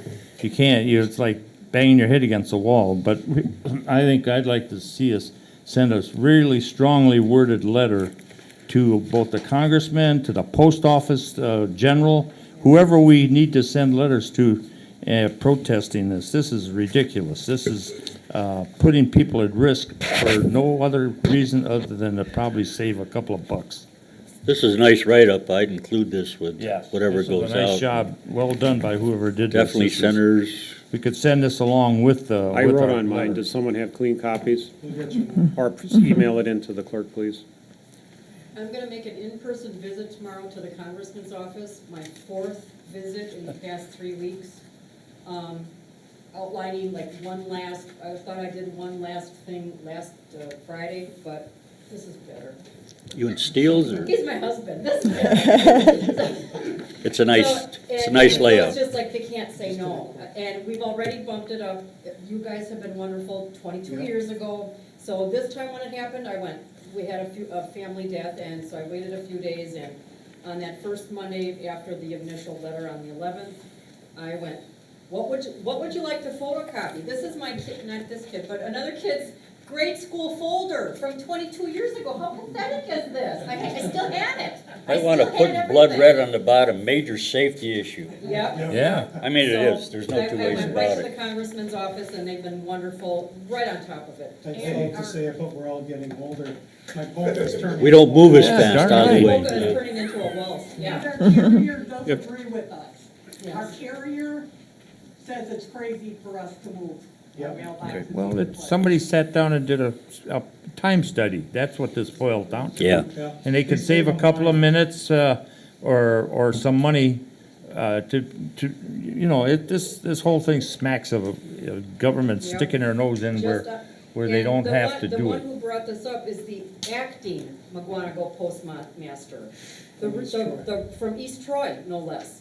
The real one is on vacation for last week and this week, but she signed the letter. that- You want to bet that was planned? Oh, yeah, thank you, yeah. Well, So, but anyways, there- Jessica's gonna run into a is real it- mess when she gets back from. Is there any way we can generate a letter, Karen, that she could take with her tomorrow if she's gonna go? I know it's kind of fast to ask, but can you generate a letter I that we would say could? take your time, we're happy to go. We're happy just with this for now, because. We Okay. would really appreciate letters that we could send to different. Yeah, because we could all sign a letter, and I still think that to send it to everybody. The congressman already bumped it up per my request. I said, bump it up to the regional people. I said, I won't even deal with McWanago at all. And if they, Yeah. by any chance, change their minds with the wording of the letters we've already received that I've gotten through the congressman's office, I said, bump it up to federal. Bump it up to the big guys. They're the only ones that can do Ridiculous anything this with all it. is, then it should have been handled locally. But I think town support is a big deal. Yeah. Yeah. It is. Look who's here, Right. practically everyone, at 1 day notice. Well, I know we can't do much, but we can sure as heck send letters, yeah, Yeah. and That would be, support it. yes, yeah. that would be really great. Yeah. I like that. Okay, so we need a motion to draft a letter. I'll what make should we that say? motion. Supporting the residents along National Avenue to, I suppose, maintain their current, current location of their mailboxes and oppose, U.S. Post Office efforts to either move them across the street on National or move them to Center Drive or Evergreen Drive. Right. And include this. And certainly we can include this as an enclosure. I make that motion. And we are going to send it to, Our senator and congressman. I think. well, don't we need, Style. we should send it to, well, we should send it to the United States Post Office. Right. Right, they can. And then copy in Representative Style and our U.S. senators, both of them. Yeah. That It was, makes sense. We were in Congressman Pletchka's district years ago, and his office was awesome. They had a special department just for postal problems. Oh, yeah. So- Now, and Congressman Stiles' office is right on this immediately, and this whole thing is like lightning speed. And last time it took 6 or 8 months, so now it's 3 weeks. Well, hopefully you do it before you gotta dig your boxes up, but Yeah. I wouldn't hold my breath on that one, though. Yeah. So I will make that motion. Yeah. Or you already made I'll second it? it. I made it. Okay. He made it, I'll Okay. second it, Okay. run it Got a through. motion made and seconded. Did they ever offer you free post boxes at the post office? Oh, not at all, because they would cost them money, I think. No, we have to pay for them if we don't. Not even at a reduced rate because of the safety issues? I would imagine that would be her Plan C. Well, I- Plan A already failed to the north side. Now she's going 8 and 8, and maybe their Plan C is in the back pocket. I don't know. Have I you can asked if remember that's a tax deduction? I can remember years ago, on 164, right at the hill up there, there was a gentleman walked across the street because his box was on the opposite side of 164. He lived on the east side, and he got hit by a car and killed. Yep. And that's just what we're looking for here, is that's gonna happen, because there's a lot of older, and when it's slippery outside, you go walking across the slippery highway, and you're gonna fall on your rear end, and somebody's gonna run over you. How are they gonna stop? You know, Imagine taking a snow blower to clean that out in the dark. We got No, a that's- trailer, a snow blower to go clear on their Plan B on yeah, no, Center that, Evergreen. National Avenue's dangerous dark. enough. All right. We got a motion, got discussion. Any more discussion? All in favor? Aye. Opposed? Motion carries unanimous. Thank you. Thank you, everyone.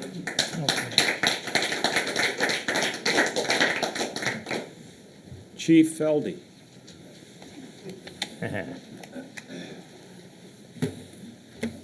We're with them as well. It's a safety issue. We don't need the business.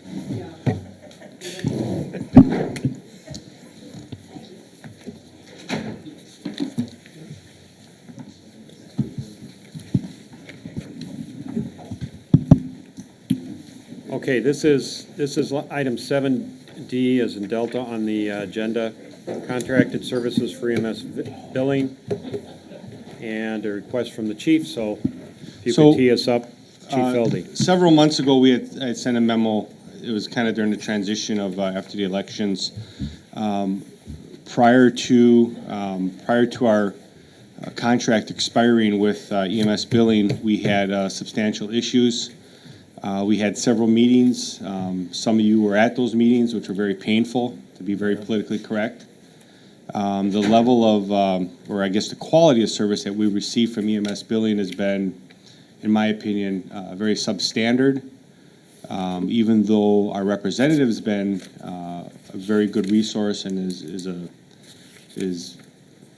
very good individual, the actual management of the company really didn't value our business as customers. Basically, had no type of explanation for why they had so many issues and inaccuracies in their billings, especially with our joint program that we had with Waterford. We expended just an immense amount of time trying to reconcile and correct all of the inaccuracies in the billing. I don't know if you guys remember, but when we had a meeting here with their vice president, Paul, it was a very, very frustrating meeting. I obviously got the impression, as I think everyone did, that we really weren't high on their priority list. That facilitated us going out to start shopping around for a different company to do our EMS billing. Through our research, doing some question and answers with some of the other departments that use different companies, sitting down with some different companies, we came up with LifeQuest, which is a company that's based, they have an office in Wisconsin up in Watoma. They were highly recommended by everyone that has been using them. Collection rates are very good. Waterford has decided to go with them as well. One of the reasons that we originally started with, or developed a relationship with Waterford and EMS was that everything would be kind of seamless. We know that didn't turn out the way it did. And having conversations with Mr. Kramer from LifeQuest, he feels very confident that his people have the ability, they have the drive and the desire to make us important customers. I actually use his service at my full-time employment. They're very thorough. They're very meticulous about making sure that they don't have inaccuracies in their billings. And I think that it's someone that we should switch to continue with our EMS billing. They're very proactive about maintaining and being up to speed with the federal guidelines and Medicare stuff, Medicaid, all those different issues. So we had them draft up a proposal for us. The nuts and bolts of it basically are that they are a little bit higher, like I think 1% higher than what we were paying through EMS billing. They're at an 8% for their commission rate. I think that the 1% will be equalized in the fact that their billing is going to be much better and probably a higher collection rate than what we were getting through EMS billing. I think developing a good working relationship with that company, also one that is with Waterford, we're going to try to standardize our charges between the two departments so everything's seamless because we're doing a lot between each other, helping each other out. This is what's going to be a best advantage for our town and our community.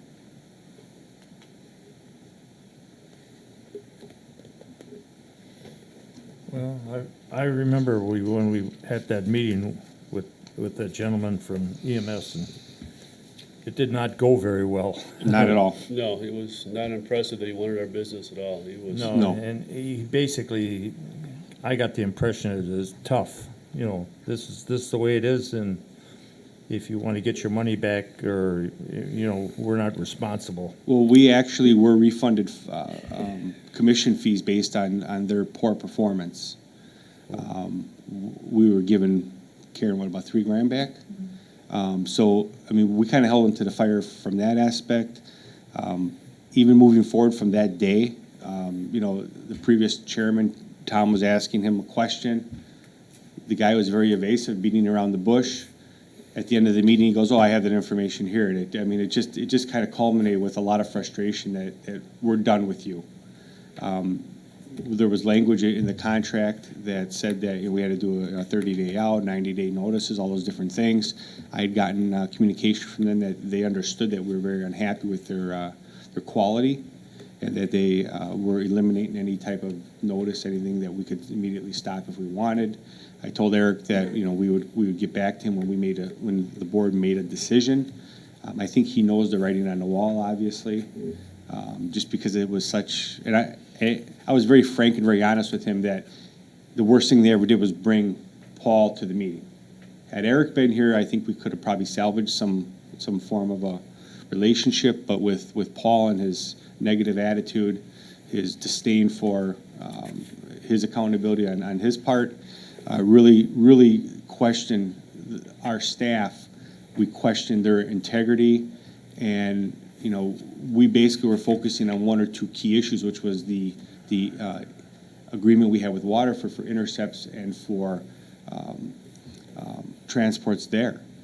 We never at any point breached what is your billing like for our citizens who get taken to the hospital.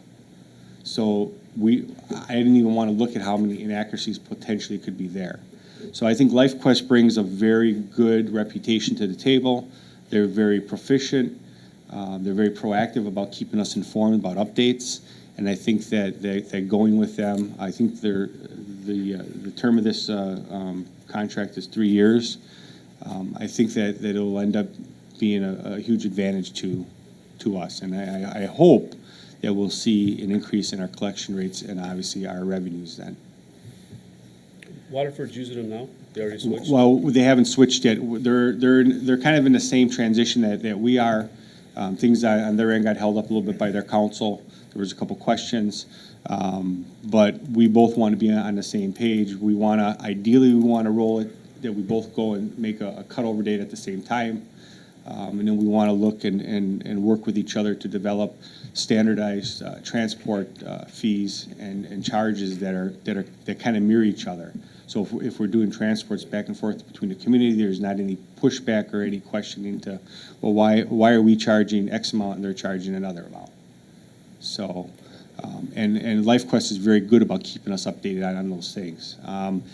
During our history and our relationship with EMS billing, we never had, or I was never approached by them, Karen, I don't know about you, we were never approached by them to say, hey, we need to relook at what you're charging, or it was always initiated on our end, where LifeQuest is a little bit more proactive with that. They sit down, Chip told me they do, with us, with our staff, they'll do a bi-yearly, kind of a review where we're at, where we need to improve, things like that. And they'll also provide training to our people so that they understand what some of those key requirements are. Medicare's changing, Medicaid's changing, all the billing requirements that the federal government has is changing.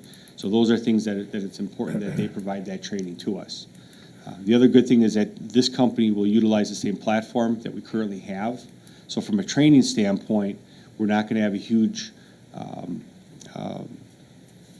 a transition where our people are going to go from one operating system to another. It's going to basically be the same system. Software-wise, and they provide that. All the software. Could you give me a little history? This contract, the EMS contract was signed in, I think, August of 2017. Who did we use before that? Since we dissolved the joint department, we have used EMS billing. Okay, so that. In 2010, yeah. And so we renewed this contract, if you will, or signed a new one in August of 2017. It's a 3-year contract. I think they had a clause in theirs that it automatically renewed after a certain point, right? Unless each side came forward and said, hey, we want to change something. Well, I'm just looking at what was in our packet. Okay. What's the expiration date that they say? It was signed August of 2017. It's a 3-year contract from the date it was effective. So that would be August 2020. But we could terminate. Right. We're out. There's a 90-day notice of termination. They've waived all of that. Do we have that waiver? Oh, well, Writing or- it's in the form of an email. I have an email from them saying that they are waiving everything. So, But we still have to have some kind of transition period to get the records and well, accounts and that's everything all, over here. see, what happens is the billing company takes, and it's called Image Trend Elite. So that's the platform we use on our little computers to do all our EMS records. Once that's all done and it's gone through the system for them, then it's uploaded to the wards, to the state system. So all of our information's gone. It's held by the state and it's held through Image Trend Elite. So when we decide to do the cutover, basically it's gonna be administratively done by LifeQuest, that they'll change the way things are done in terms of the records come in. Instead of it getting downloaded now to EMS billing, it'll be downloaded to LifeQuest, and then they'll handle their process like they handle it. So we won't need any other equipment than we No, currently have? ideally, from a logistics standpoint, it'll be a seamless transition for our people. They will not, nothing will change for them. It'll all be administratively done through the IT people from LifeQuest. What was the increase? 1% from 7 to 8, was it? Can you, I don't have Right, no that's what you contract in said. front of. The old- Yeah, the I old record believe here, it I was couldn't- 7. Couldn't Right, pick it up I thought again. the old one was 7, and you stated the new one was Is 8. 8, right, So it's only a percentage. 1%. It's 1%. It's 1% of gross billings, I mean, whatever they collect. Right, what they collect, What yes, they sir. collect, not Right. gross billings. Which, Okay. in theory, I think we're gonna see better collection rates, because it's a little bit more accurate. I know that I've talked to some other communities in our area that have been very, very happy with their collection rates over what they had for other services. I think based on that, we have a lot of confidence developing a relationship with LifeQuest. You mentioned that you want to get on this same page as Waterford. Where are they at in this process? You said they had some hiccups, so they're delayed? Well, or- they've just approved theirs, I believe it was a couple weeks ago, that they're switching to LifeQuest. I'm not sure exactly what their date is to cut over to use the system. We would obviously try to jump on board with that to make that kind of the same thing. I'm anticipating sometime this fall, probably within a month or two. So you'd want to coordinate a cutover date is what Yes. you would want to do? Right. You got 90 days required by No, contract. that's right? all been waived. It's been waived. All been waived. Okay. Yep. Carl, if you'd have been here and sat Yes. in on a meeting, you would have been upset. This gentleman, we were ready to walk out of the meeting. We were that upset with this guy, because he basically Didn't know just, what he was doing. Thumbed his nose at us. yeah, thumbed his nose at us. You know, it was And when I'm was surprised that it took meeting? this long to get this Well, back on the table. You know, That was during the, wasn't that early spring with that meeting? When was Yeah. that? Yeah, it was in the February-ish. February January- of 2019. This year. Yeah. Or, you know, it might have been in the fall of last It was year. Yeah, fall it was last the year, I fall. think. But this problem had been going on, Carl, this problem had been going on for probably a year, Yeah. actually longer than that, where we internally developed an accountability process with was fall. Chief Naring from Waterford was very instrumental in creating a spreadsheet that we Yeah. identified that, what was it, 38% of the time they made an error. Right. Almost a year Yes. before he showed up, we were in contact with Karen over erroneous bills, Yep. missing information. We were, Yeah. the dog was always chasing the tail, so to speak. And when Paul showed up, everything was our fault. Yeah, everything was our fault. Our Everything. people didn't know how to, and we had specific examples where he said, well, your people didn't document it. We literally pulled up run forms and said, all right, take a look at the narrative, and you tell me what it says. And it was clearly that it wasn't our people. It was their people, and from what I understood, was they had a lot of turnover in their organization. They did a lot of remote people, where people lived in Texas, but they did online billing, and there were a lot of things that really, there wasn't a lot of attention to detail. Every And that's- time we got a response, it was a different name on the Yep, emails. So exactly. question of personnel change was a Exactly. big one. Now, I know that, and I feel confident that whatever date we choose to go with LifeQuest or to cut over, that they will be able to facilitate everything so it's a smooth transition. What You got happened all- after the meeting in the fall of 2018? Did things get worse or better? Or they paid Well- us some money? Well, part of the thing, we broke off part of the billing system with them because they were so incompetent in their way they build, and the chief took over. What we did Let's take it is away. we developed Karen, actually. an understanding with Waterford that we internally, between us and Waterford, we would sit down every month, look at the intercepts we'd go down there to do, determine what they were, we'd accurately bill them, and then they would send us a check. So we took it away from EMS billing.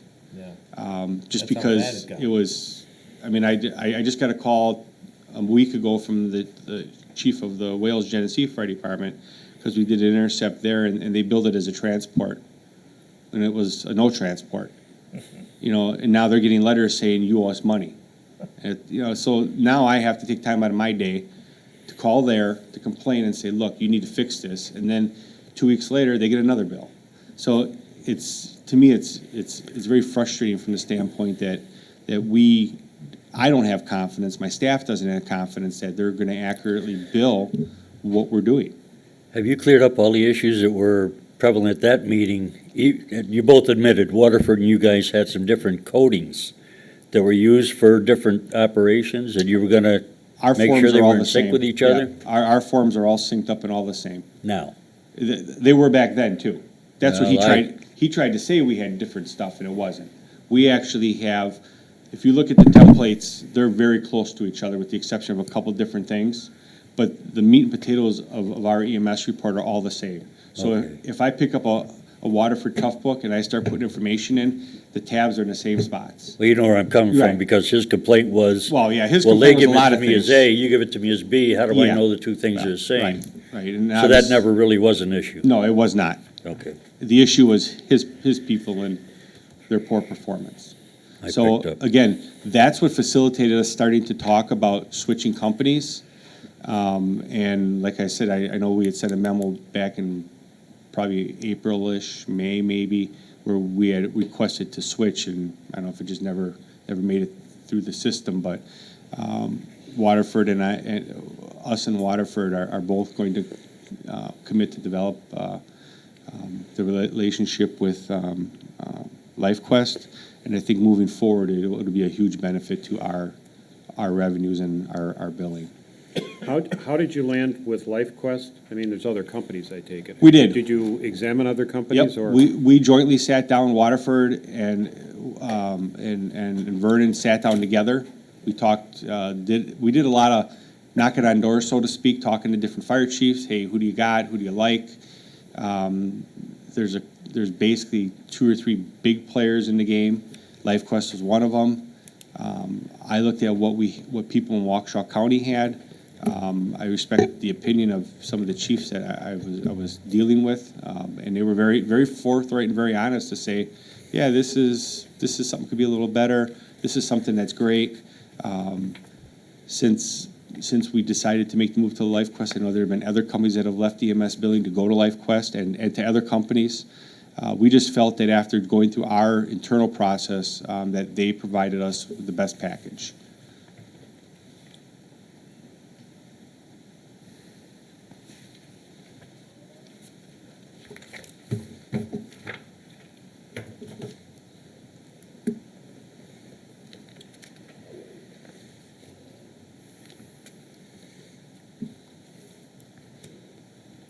So I think we gotta make sure we can get out of our existing contract, so we gotta look at that. The new contract here, it's long, 21 plus Yeah. addendums. 7 pages worth at least on the back, and then another 7. So there's 35 pages here. They must have had 5 lawyers put this one together. It's Well. pretty detailed. I have, Chief, one thing, 3.4, I'd like you to look at that one. Because when I read that, it made me nervous with the problems we had in the past with Payment? bills coming in on time and interest payments and Karen having to deal with all that. Look at the percentage you're gonna nail us for if these aren't paid within 5 days of the due date. I just want to point that out because there has been issues in the past with it. Where are we looking at, 3.4? 3.4, it's on page 3 of 21. Yep. Well, okay, different. That's kind of hardcore, you know? Well, but, and again, with EMS billing, they automatically pull that out, right? They would hold, Karen, they would withhold how much the actual monthly commissions were. And then, we never cut them a check, did we? Yeah, we cut and check every month. We did, okay. I just mentioned, because 5 days doesn't give you a lot of latitude for some of the dates we've seen. It's kind of tight. I can follow up with him on that. Maybe stretch it a little. Well, and again, I don't know exactly what their process is for that, if that's, because with electronic transfers now, I know things are a lot quicker. So, I hope so. well, I would hope. so, too. 14% interest is a pretty healthy hit. It's only 12. 12%, I'm sorry, I exaggerated, 12% interest. We're a municipality. We get invoices in, as we know, they become accounts payable and they go to the board for approval. That just takes time. We have to have time. We run into this all the time with other vendors. Right. And we shouldn't be signing a contract like this. Well, where you know there's what, and not it- sufficient time. If they Right. give us 30 days to pay, okay, Well, it says within 5 days of the due date.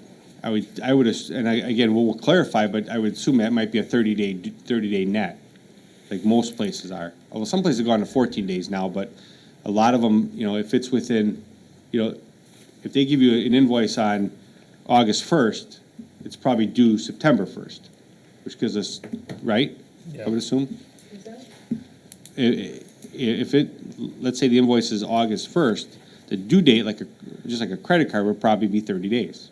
But we can clarify that. right. Under 3.2, it says, client shall pay undisputed fees within 30 days following receipt of the invoice. Okay, from the town's perspective, though, somebody needs to review that invoice It becomes the chief's job to make sure they get in. and And get it over to us. It's been an and issue of Karen. who failed where. Right. And that's great, except at 12%, I don't want to hear who failed where. Right. The Well, that's what process I'm we had getting set at. up last time, I never saw the invoice for the billing. It came right to Karen. That Well, right? that's not, The from monthly- who? They're copied to you. They're copied to me, but she always got the invoice. I never got it.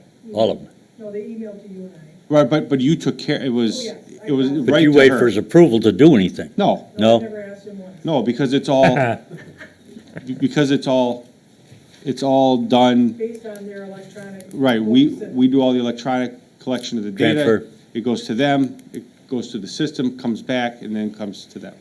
Yeah, on our current contract, it gives you 25 days to pay your 1.5%. Yeah. This one says Not 30 12. days up here. If you Yeah, look at 30 days, 3.2, yeah. it's 30 days following receipt of the invoice. So I don't think that, from a logistics standpoint, is I an just issue mentioned for it us. because I know it's been issues in the past. And there's been reasons, but reasons are still going to cost us 12%. Well, actually, going back several years, when we did have the issue with the invoice, it was because of a problem on their end. Again, it was someone else's fault, not our, I just mentioned. Right, yep. I don't want to So, believe it, I just mentioned. 30 days, I think, is pretty reasonable, because I would assume we'd probably get a monthly statement, Yeah. like that first part of the As long as month. you both get it. Yeah, and she would get it, it'd go to her. And actually, I believe it was copied to all the board members, wasn't it? Or you'd forward it Yes, to it them? Oh, yeah, It's we copied get all. it for So, yeah. approval. So, I just really, at the end of the day, don't want to deal with EMS anymore. I don't blame I you. don't blame you. I don't blame you at all. I mean, I've never wanted to really punch someone in the face so much as that night when that guy was just so abstinent about the fact that I know. this was not his problem, it was our problem. And it just showed that we weren't a valued Yeah. customer. You didn't express a lot of customer satisfaction. Well, when your dad owns a company, you can do that. Usually the customer is generally right, Not in this case. but, yeah, no, us. Right. We had a legitimate gripe and he. Oh, didn't- absolutely. He didn't take care of it. Absolutely. Can we? So we need a can we- motion to Yeah. switch to sync our you switching date with Waterford, or what do we need to stay? And also. I would just ask for the flexibility to say a date to be determined by the Vernon Fire Department in cooperation with LifeQuest. He has to sign all contracts for the town. Yes, oh yeah, once we get the contract. Okay. Yeah. Right, shouldn't, I mean, if, I don't wanna spend, it seems to me our town attorney should look at this contract and advise us of things that are maybe Well, we generally. out of standard. and alert us to whatever issues he might have. I don't want to spend that attorney's money if, unless we're going to go with this company, right? I mean, Right. I don't want him, you know, All right. we're not, This is a brand-new contract. right, it's I a think. brand-new contract. And then, in the meantime, we can check on termination of this existing one. It sounds like you've got a waiver, so we don't even have 90-day notice anymore. Actually, our contract expires with them tomorrow. Today's the 30th? EMS does? No, No, I'm you- sorry, I'm Year I'm from thinking now. It's a 3-year. August 1st of next year. Yeah, it's 2020. Yeah, no, Yeah, Yeah. yeah. Right, but there's 90-day notice, and you're saying that 90-day All notice has been waived. Yeah. Okay, so we'll look at that Yeah, as soon as he sends it back. as soon as you I'll send just, it. I have it on my phone, I'll forward it to you. Is that And then letter you- form? It's an email, yeah, Okay, from Eric. all right. And we've had some conversations on the phone as well. See if the 30 to do that. Yes. Okay. He's still Yeah, I working wouldn't there, trust right? him otherwise. What's that? Eric's still working there, right? Yeah, but I, Sadly. through the grapevine, I heard some rumors he may be going somewhere else. He's gone. Not here, I hope. I don't know what. You're right. I tell you Throw the what, kettle into the fire. Eric was never the problem. No, Eric was no, he a was great sales guy. resource. Yeah. I've known Eric for a long time. He was always very attentive to what we had as concerns. But the problem is when you Paul was the try to problem. walk through the brick wall, we were held up. Yeah. So, What kind of revenues do they collect for us per year? About, what did they do last year? I would You, Probably 160, so Yeah. 1% is $1,600 yeah. is the increase? sometimes 180. Yeah. So $1,800. To give you an idea, I just Yeah, wanted to get an right. idea how much extra it was gonna be, that's all. And I'm not sure what we're running for a collection rate for EMS, but I think that we'll exceed, it will exceed that 1,600 in terms of more revenue. Right, and these are invoices that are sent to private patients as opposed to. Well, they do everything. They do everything. So Medicare, Medicaid, private payers, And private insurers. private insurance. What exception? This called for, the original I read, called for using the county as a collection agency? No. Please no. Okay. We went through absolute Hades with them for collection with the, I wish I remember her name. But it took forever to close all those accounts out when we stopped the joint venture fire Oh, department. okay. I still get checks for stuff from, Yeah, they're just screwy. Yeah. Those people are as bad as the other agency. Yeah. I'd rather use, we had a collection agency it here. was a merit collector, yeah. Miracle like this. Have we still got the contract open with them? Yeah. Both of them. Well, and keep Couldn't- in mind that even though we have in theory, Yeah. we have a contract with EMS Billing, there's nothing that says we have to use them. We could always go to another company and use them for their services in theory, if something was an issue. So Well, the contract wasn't with EMS for collections, it was with their, it was like an whoever they offshoot. sub to, Yeah, yeah. it was like a sub. and we signed a contract with sublet. them, Yeah. not EMS. Right. We had a separate contract. And I'm gonna sit down I'm gonna talk with Chip, I'm gonna meet with him.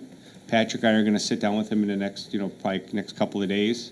Might want to ask And- Karen how it's gone with the collection Well, on we're that. gonna, I'm gonna have, hopefully get a time where Karen can meet with us to sit in on that. Okay. And kind of bounce a lot of these questions off him, just to make sure, because, everyone's got some questions and concerns, and There if were you some have. good things and some bad. Absolutely. We don't want to Yep, throw the baby out with the Right. bathwater, so to Right. say, okay? What about getting your people up to speed, training-wise and so on, under the new? very minimal. It's gonna be the same operating system, it's gonna be, same platform, it's Said image software's the trend. same. Software's the same. Okay, well, that's good. I didn't want to expend a lot of No, training no, time. I mean, we're that's gonna have very, the very. time, mi- the time hole. you Yeah, know. very minimal impact on our people from a logistics standpoint. You got a ton of money for training, by the way. Better start using some. Well, we are sending people to school.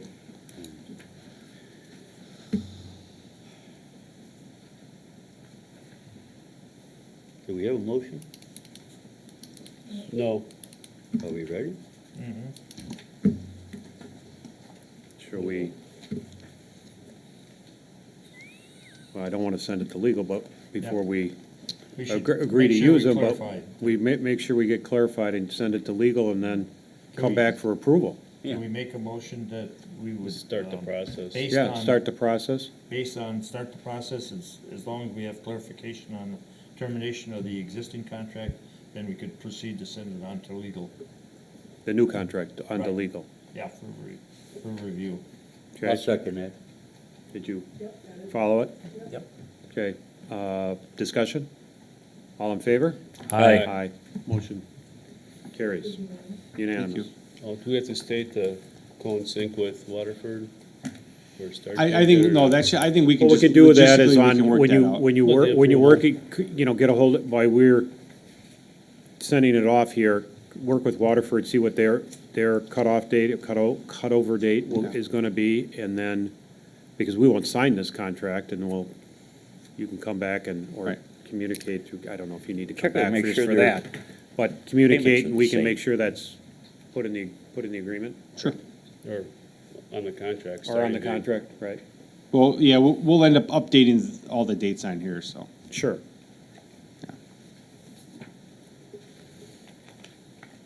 Okay, sure. We submitted, I shot you all of them for the whole year. Yeah, the only one I had at the time was May. And I don't know. All I got is May. Yeah, she has a copy of all 6 months. Yeah, but the only one that's on the agenda is May that they can talk about. Okay. May was typical, as every other month, I think, looking at there, we had a couple fires. Personnel-wise, we're pretty steady. A couple of people have come, a couple of people have gone. Got some people on leave of absences for full-time career jobs. You know, just nothing was anything abnormal. Did I miss anything on there, Karen? I was gonna just have John give it to you real quick, just in case there's something you wanted to highlight too. He's on the agenda for number, Oh, On the back. on number F. Oh, yeah. Probably wanna give you input on that. Yeah. we right. did have one call on 513. We had a car that Oh, left yeah. I-43. Ended up flying off of the top of the bridge at Edgewood. It landed on Edgewood, rolled over several times, came to a rest. Pretty difficult extrication. We ended up calling a mutual aid ambulance from Mugwanago. By the grace of God, the guy was not killed instantly. I mean, it was amazing to see a minivan that looked like it was a little crumpled beer can. We're not sure what happened or what caused the accident, but I mean, he flew over, topped the tree, and then ended up down below. Came off I-43. Off I-43, ended up under the bridge on Edgewood, in between the two bridges. So I got some nice pictures of it. And then we had a motorcycle accident late in the morning, or early in the morning, involving a couple bicycles, or not bicycles, motorcycles, where one guy hit another guy with some substantial trauma. One went to Freighter, one went to Waukesha. That was investigated by WSD for some potential alcohol-related issues. Typically, some hospitals. And we had a couple fires, New Berlin, sent a tender out to Merton, and Western Lakes did a change of quarters, so pretty typical month.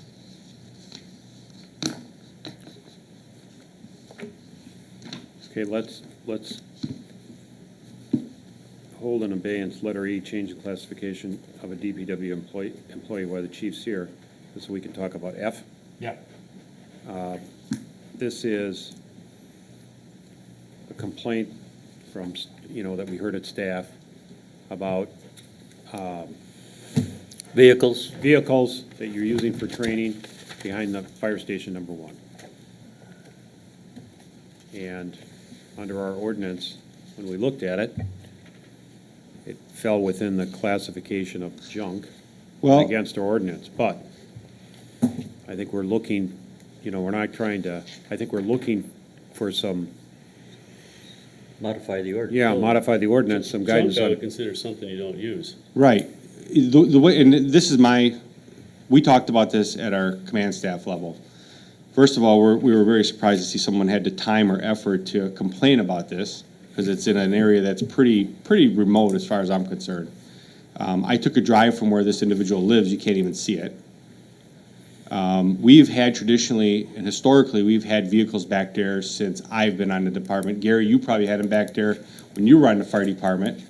Right. And we utilize different things for different trainings. We've got a couple ladder props back there, little short roof chopping props. We used to have a semi-truck that we ended up taking out because it was a zoning issue when we switched zoning, right, Karen?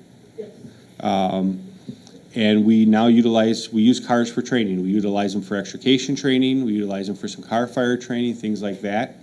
If you go around any fire department, go down and drive by Tishkin, look in the back, there's an old school bus back there and a camper right now that they're using for training. It's not junk, it's a training prop, and, you know, I kind of take issue with the fact that someone's claiming it's a junk abandoned car, because it really isn't, we're utilizing it. So if we have to change the ordinance to do that, I'd like to change the ordinance to not only include that stuff, but also potentially look at the future of if we want to put a shipping container or two back there for training, to develop a training maze or something like that, that we'd be able to do that as well. Because we need to train to be proficient. And at the end of the day, that's what we need to do. And I really take some exception to the fact that, I mean, I don't even notice it from the road when I drive. Do you guys? I took a picture of it. Unless you're really looking at it, it just looks like there's a car parked back there. And we cleaned it up last spring, because we had some stuff left over from years of training, and we got rid of a bunch of junk. Could you throw a tarp over it? I don't think anything would make anyone happy, because then you're going to say the tarp looks like a big rock, or there's going to be some excuse. I just think it's the fact that we have a need to have a training area. Unless you want to find a spot where we can allocate some land and build a training facility, which is going to be an exceptional amount of money, we're going to make do with what we have. It should be easy enough to change the ordinance with a couple words and make it acceptable, and this guy has no, you just read him the ordinance next time, that's all. I mean, Right, we need to, the problem, I think, is not what you're doing necessarily, but it's with the have- way the ordinance is written.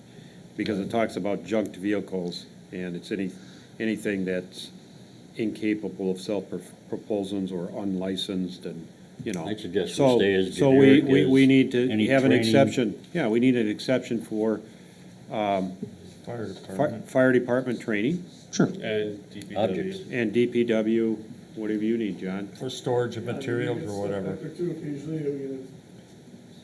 Pile up, scrap. Right.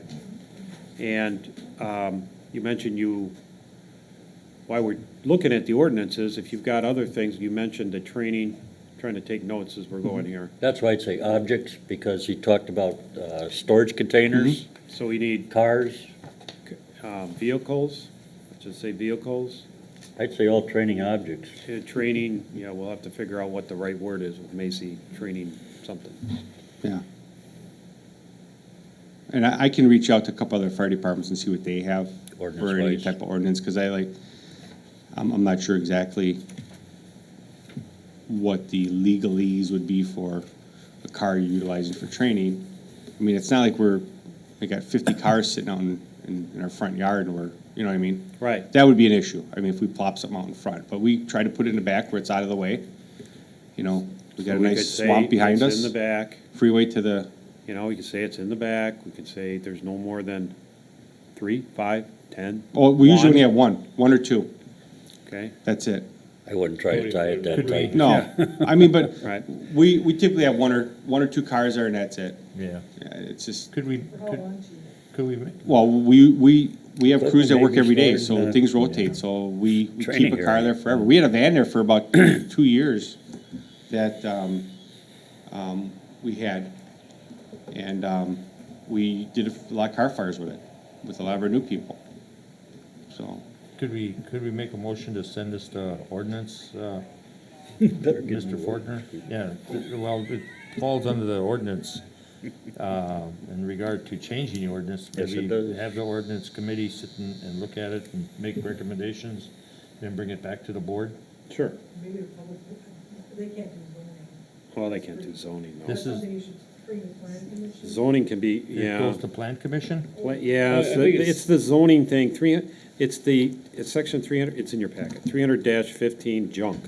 and junked vehicles, letter B. That's in the zoning code. Yeah. I mean, the complaint is a zoning complaint. I think, right, and then there's you're right, and And then I could yeah, give you some examples. Was it under the exceptions, very good enough to list them, or? I wrote to the attorney asking if we could possibly not go to zoning because it takes Yeah. a lot more to change a zoning code, and he said no. So you do know that you have to change the zoning code, and he also indicated that we need to create an exemption on our public nuisance ordinance for DPW and fire, that it addresses both of the department heads' concerns. Mr. Chairman, So- I would provide the board the public nuisance examples and the plan commission at the next meeting. right. So the zoning, I think, could go to the plan commission.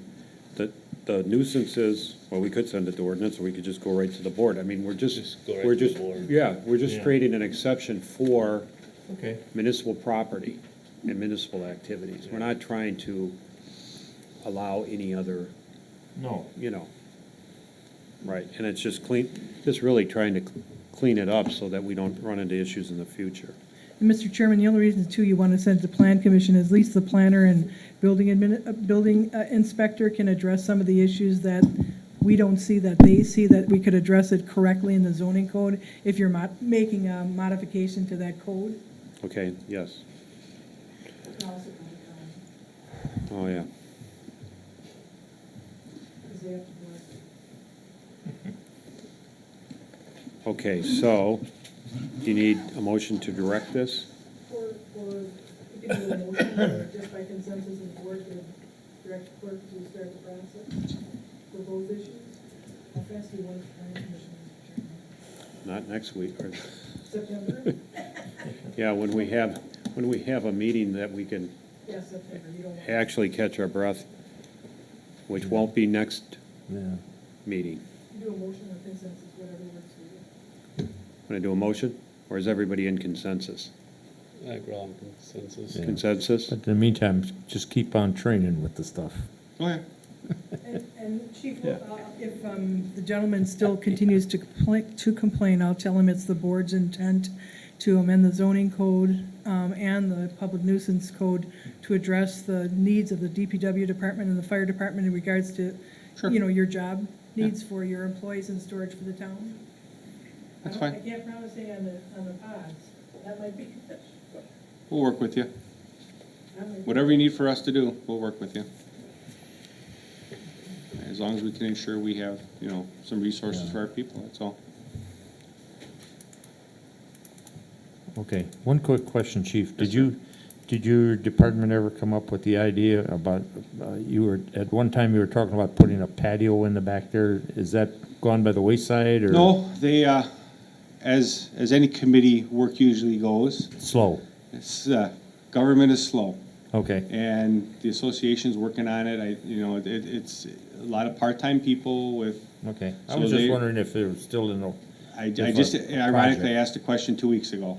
Okay. And I was told we're working on it. Okay. Right now, they're focusing on the pancake breakfast, Yeah, which is, I believe, September 8th. yep, So First hopefully you guys Sunday will all in. come with your appetites.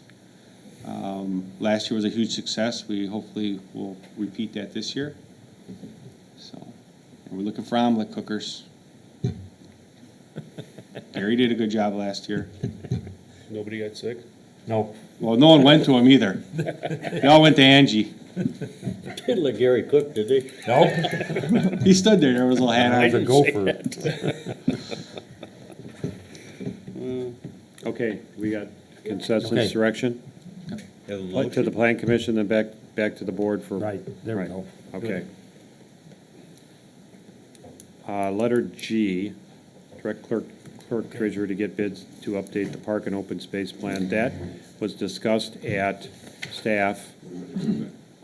Yeah, you're good. Thank You're you. good, right? Oh, wait a minute. Good. Oh, come on. We gotta go for the. You sent an email out regarding the response that I asked for a while ago about your training manual, Yes, and you're gonna need some new lieutenants one of these days soon? yes. You have to correct that manual. We bring it already to us did, to already get sent it. an email there. I saw, It's not on the agenda now. Not on the agenda. No.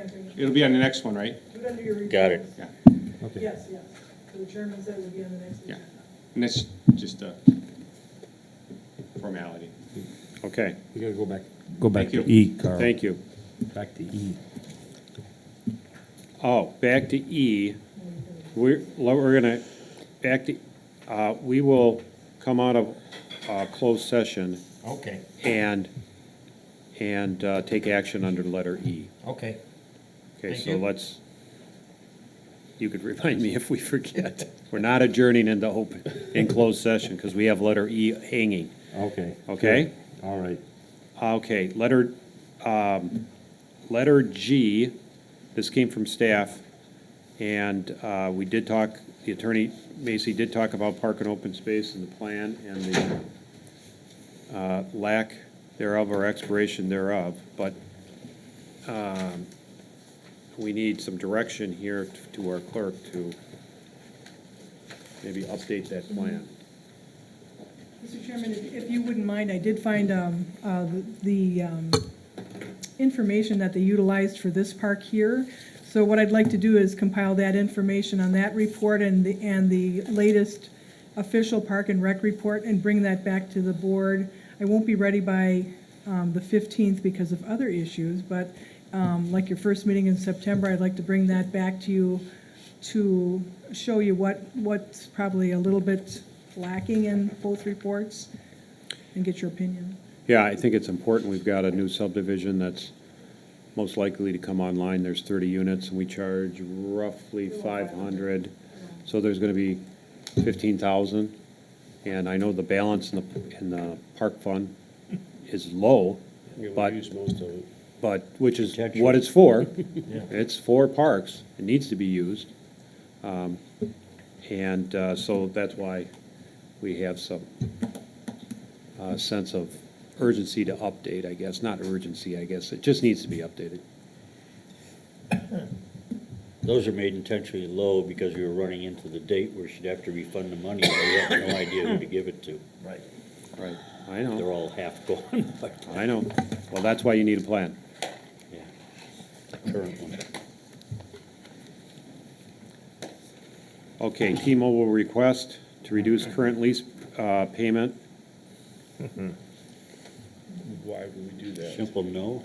Mr. Chairman, as you indicated that we did get the email from one of the vendors asking to reduce the rent, I would respectfully ask the board if you would let me do a little bit of research with Ameritower that has some additional information that the board should really look at before you look at a reduction in the rent as it relates to not only their requests, but what's happening throughout the nation. So I know that they sent that email request, but I'm respectfully asking the board to supply you with some additional information to assist you in regards to delineating if this is a valid request and something you should seriously look at. Well, certainly we should look at Ameritower. The concern I had is the termination provisions in the lease that says they can terminate in 30 days, I suppose pull their antennas, and the rent will be zero. I think that's probably why they're asking, but I think further research and more information is always better. Yep. There was a deadline on this that was coming up very quickly, wasn't there? That's a different issue, Ed. Oh, This is, excuse me, this is an Just issue the to tower. reduce the rent that they pay for the cell tower. okay. As if they ain't making enough money. Isn't T-Mobile and Sprint trying to merge? I don't know, if you look at the contract, it goes back to voice stream. It Yeah, isn't- I thought that Right. was on the news the other day, because they're trying to merge and,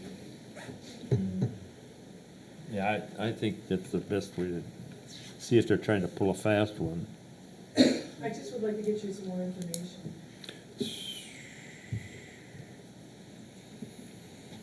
So let's, I can make a motion just to table that item until a future board meeting, and if the information's available, we'll put it on I'll August second it. 15th.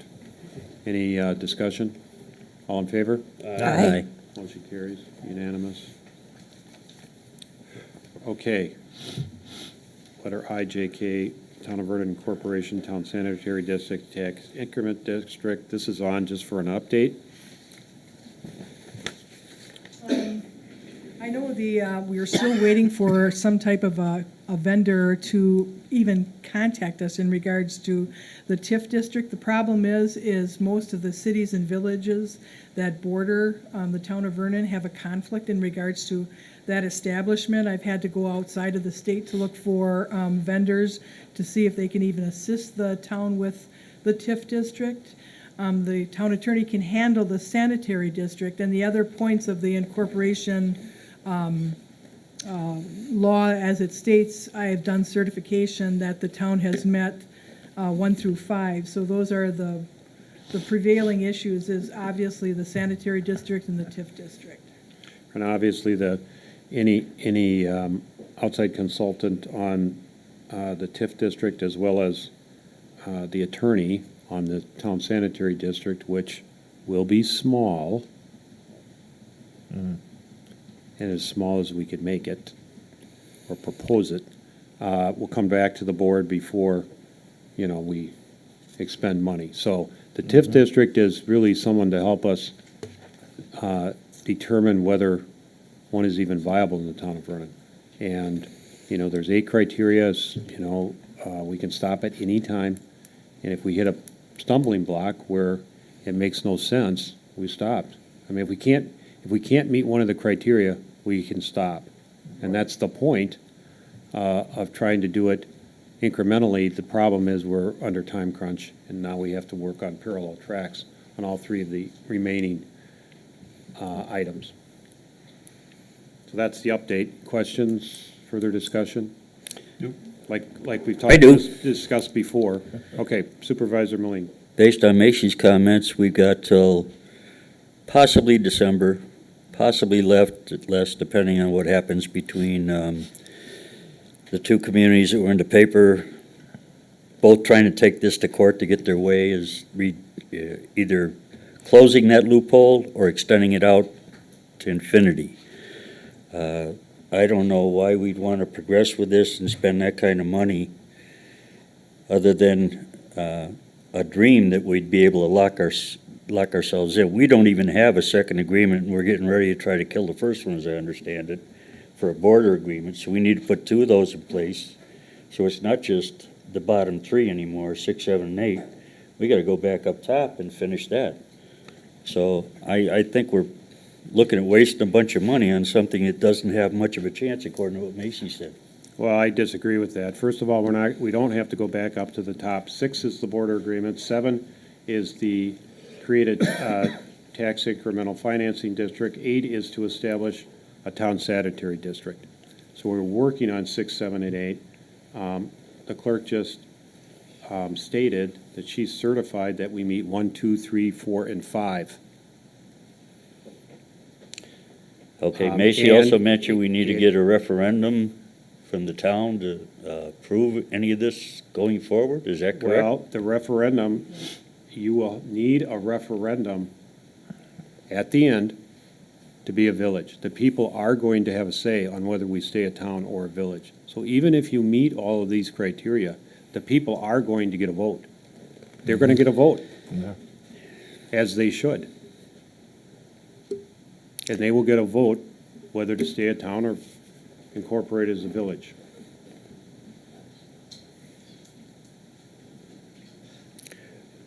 My personal opinion, we're going to be burning a lot of money on something. We're running against a deadline. It's very, very open for interpretation at this point. I think Macy backed that statement up by saying it would be very difficult. Well, I think he did because of the time crunch. Well, that's what I said. Yes, because of the time crunch. Yeah. Because we didn't get started early enough.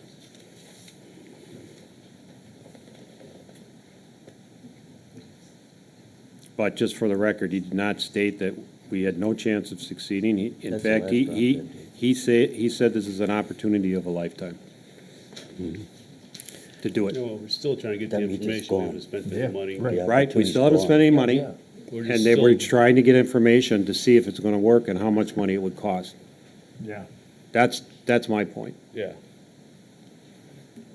We got to keep pursuing it until we actually know what the costs involved would be. And Right, then we can make a judgment. Yeah. Okay, so that was a report, no actions was required. Yeah, we haven't spent any money so far, have we? Well, other than the postage, I suppose. The notification. Yeah. Just the certified letter for the For- postage. For the resolution, for the border agreement with the town of Waukesha. That's always, Right, attorney's time at staff meeting discussing it. yeah. right, which he's here He was here anyway. anyway.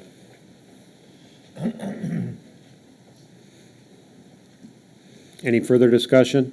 Do we just have to designate an area, or does it have to be up and running? Well, all we need, under the statute, it says we have to create one tax, create it, okay? And that's why we need a consultant to see if we can create it within the time frame and where. But it doesn't need to be up and running. And town sanitary district, it just needs to be established. And like I say, it can be small, and it will be small. And we don't need the sewer and everything, we can buy it, we can buy capacity. So you don't need to borrow $15 million and build a sanitary system, nor do you need a water tower.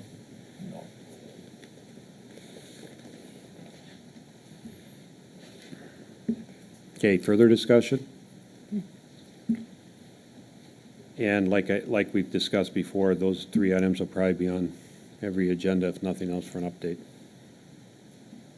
Okay, letter L, ordinance 2019-06 to amend the Town of Vernon Comprehensive Master Land Use Plan in your packet. Last meeting, well, let me back up just to refresh everybody's recollection. These were the amendments to the master plan that we had a public hearing on, Plan Commission adopted and recommended that they be approved. We had to wait 30 days for the town board to act on them. And those 30 days were up last meeting, day or two afterwards. So we directed the clerk to provide, or to draft an ordinance, send it to legal review. Town's attorney has made comments. Those comments have been incorporated in the draft that's in your packet. So we're looking for approval. These are the amendments, as you recall, in and around Village of Big Bend, trying to match up our zoning principally match up our zoning densities with that of the village to hopefully, take out of the equation, if you will, the density issue.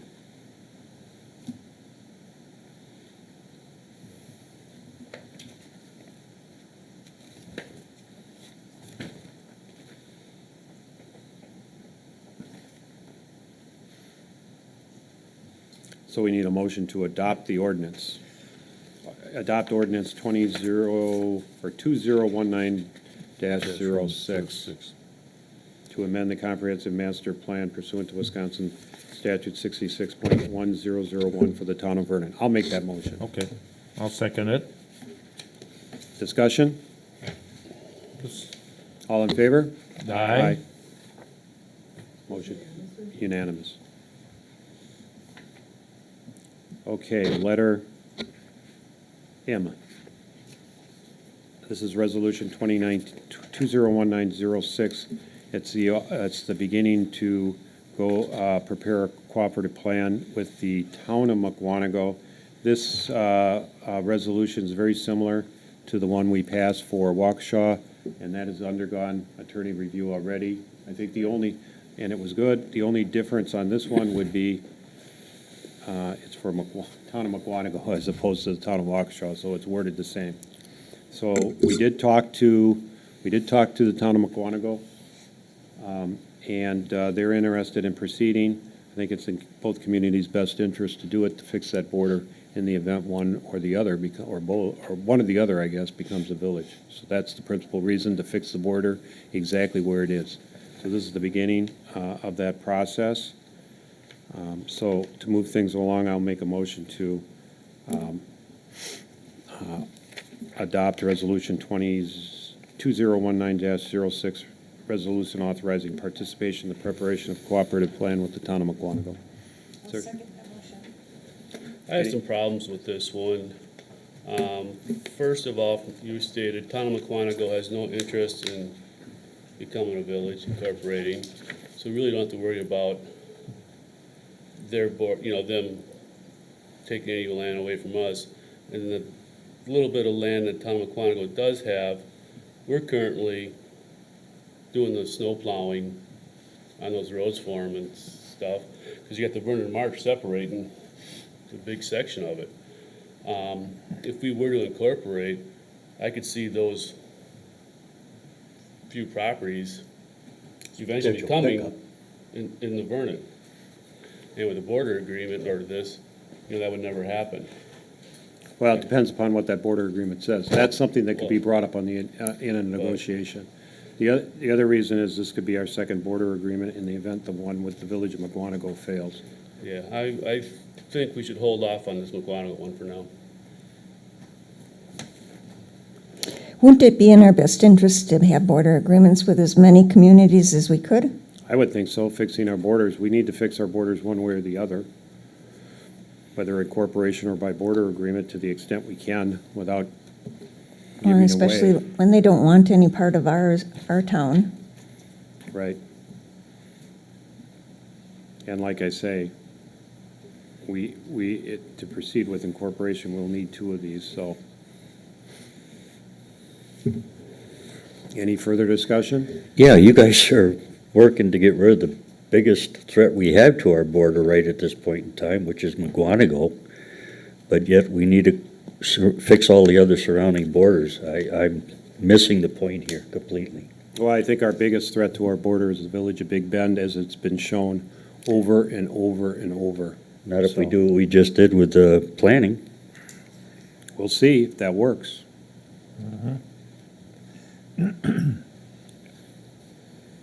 You said it was a pretty good idea when we were going through it on the maps here. Now you got questions about it? No, I think it's a good idea. I think we should take whatever steps. I just said, we'll see if it actually slows it down. In theory, it should, but we'll see if it does. I tell you, 214 as opposed to 8 something, yeah, I think it will. I kind of agree with Jeff. It's not going to benefit either municipality except for the fact that we'll have a border agreement. But Jeff might have a point. If you get to the point of incorporation, it might be a moot point. We would probably have to be concerned regarding that little piece of property up there. So I kind of have to agree with Jeff a little bit. There's no big hurry on this.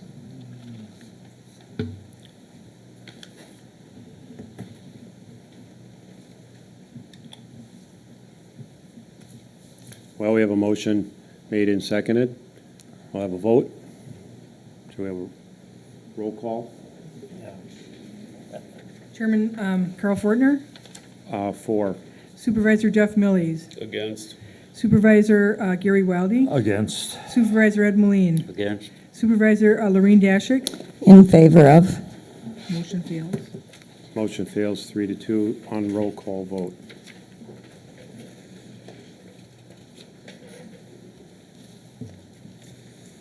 Late fees, letter N. This is a clerk treasurer, and I put this on to, coming out of staff, there was discussion upon whether the town of Vernon could add late fees for overdue town of Vernon invoices. Our ordinances do not have anything in there, so I think the place to begin is to figure out what other municipalities are doing it. We could direct the clerk to research that and then make a based on that, make a decision on whether we want to start adding and at what point. 30 days overdue, 60, from the due date. Plus the interest rate. And the interest rate. Right. Right. So, maybe a motion to Yeah, direct. I'll make the motion to direct the clerk to see what other communities are doing. Is there a second? I'll second it. Discussion? All in favor? Aye. Motion carries unanimous. Letter O, video service provider fees. And here, we did receive a memo from our town's lawyer, town's attorney. The Go attorney ahead. sends the letter urgent, you must act right away. And trying to find this letter on the state and the DOR's website was impossible. It's not available. They haven't drafted the response yet, so They I want us can't to make- even, because I wanted to have a form ready for you to look at before you authorize me to submit it, so I don't know. I said to the DOR, they said as soon as we get it ready, we're gonna send it out to all the clerks. I said, I don't have a board meeting before the 15th, and the state statute said we have to respond by the 15th. So I just want to let you know, I can't even show you a form. Right. Well, I was confused. Don't we receive 3%? Yes. And this is based on 5%? Max, right? Well, most communities do 5 or higher. The town of Vernon, when it instituted franchise fee, did the lowest fee you Yeah. could actually do. So if this does change, it shouldn't affect our 3%. It appears that the state would make it up. Well, they're gonna drop it to 4.5, the state was gonna drop it 0.5%? I'm not really sure. And we're still lower than the 4.5, so there's nothing to be made up on our part. I'm waiting to see what the actual, I can't get any documentation from DOR yet either. Okay, on page 2, to answer your question, page 2, number 2, it says the fee Which is one? reduced. On page 2, number 2. Okay, you see now, fees reduced. The way I read that is, read the second sentence. That is to say, whatever percentage you may have required last year, 3%, will be now 0.5% lower in 2020. So it's not 5 to 4.5 and we're at 3, we're fine. It's 3, now it's going to 2.5. So we should raise our rate. No, we're gonna no, that's a different issue, okay? That's not on the agenda, but that is a different issue. This is to protect the town when the If it does. state bumps it down by 0.5%. The state said they'll make it up, but you gotta file a refund claim, or a claim, or what do they gotta do? File a report, sorry. File a report. I'm looking under number 4 on page 2, letter A, that says, on or before August 15th, 2019, you must report the Department of Revenue the following information. It's just a report. The form's not available, and it's August 1st. How can you make a report? Our next board meeting is August 15th. We can't Yeah. authorize her to send any report in on August 15th after our board meeting. So I think what we need to do is we should authorize the clerk treasurer to file this report when it becomes available. I mean, I don't want to leave money Yeah. on the table just because we didn't do a report. Right. Or the report wasn't somehow authorized to be done. And if we do that and the state's willing to pick up the difference in the fee, Right. solve that other problem of what do we do at the end of the budget year to get rid of it based on feedback from the residents. As again, of a state proposing to do something before it even knows what it's doing. They just picked a date and couldn't. They picked a date and then we're supposed Was to. that a jump- motion, Carl, that you want to? Sure, I can make a motion to Authorize her? authorize the clerk treasurer to report to the Department of Revenue. Right, if she gets a form. You're right. Report to the Department of well, if there is no form, she could still send an email in with can. this information. You don't Yeah. need a form to report. You Yeah. can just report yourself. On or before August 15th, 2019 is required pursuant to, the July 25th, 2019 letter from town's lawyer. I'll second it. Good enough? Ms. Any more discussion? Any further discussion? All in favor? Sounds good. Aye. Aye. Thank you, unanimous. Temporary Class B fermented malt beverage license and wine license, both, for the West Dallas Training Kennel Club for their picnic annual fundraiser. Can you give us a Sure. report? This is an annual event for the West Allis Kennel Club. It's for their dog training kennel club. Every year they have this event. We've never had a problem. They always have a licensed bartender on, available throughout the entire event. And everything's been filed properly. It's all ready for your final approval. Fees been paid? Yes. I'll make a motion to approve the application for the temporary Class B retailer's license. I'll second it. Motion's been made and seconded to approve the Class B retailer's license. Any discussion? Hearing none, all in favor? Aye. Motion carries unanimous. Letter Q. Begin civil court action for repayment of previously reimbursed mileage from the previous town treasurer, supervisor number 3, and staff. Are you reclusing yourself? I will, yes. I'll Okay. be in the background. Okay. As I mentioned earlier, I want to pursue this because the statement I got differs from what was read at the meeting earlier. I'm doing my duty. She can take me to court, sue me if she wants. I'm performing the function required by the oath I gave by preserving the cash of the citizens of Vernon. This wasn't caught for years and years and years. I don't feel that's my problem. I wasn't on the board for years and years and years back then. The fact that it wasn't caught doesn't mean it was an error. It wasn't an error. When asked where that number came from, the 7 miles, she said it was from the prior clerk or treasurer, which was Sandy. And Sandy lives in a whole different place than she does. I gave her a copy of what the Internal Revenue Service uses for their mileage. She actually stood up in the office, told everybody that I was a liar, that I made that document up.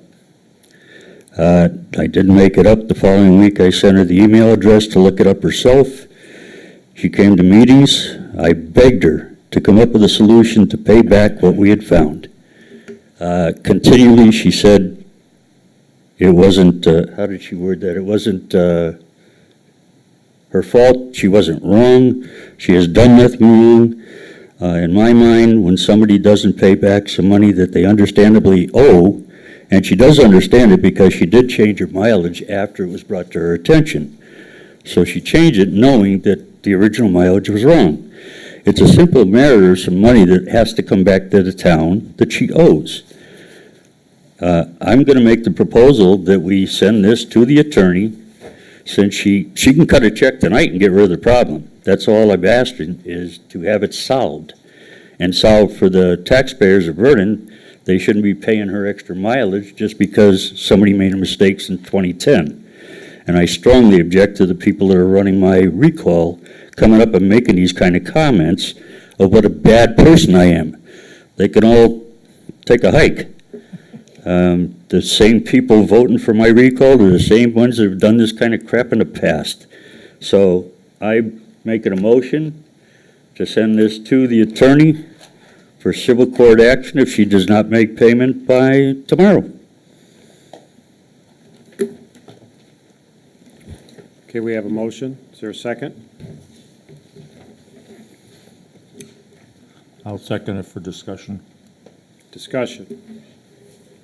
Right now, it'll go on her property tax bill, won't it, Karen?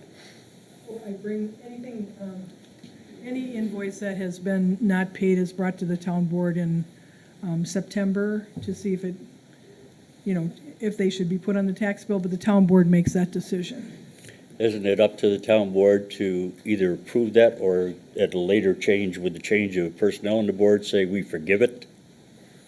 The town board is the only one that has the authority to void an Forgive it. invoice and/or put it on the tax bill. So with the right board, it could be voided. Yes. There you go.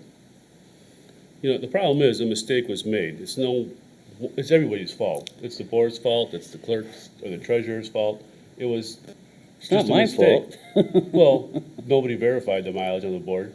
So it looks there's no one particular It's a mistake. It's a mistake. It could have been paid for and done with. Correct. It was a But mistake. she's called me a liar.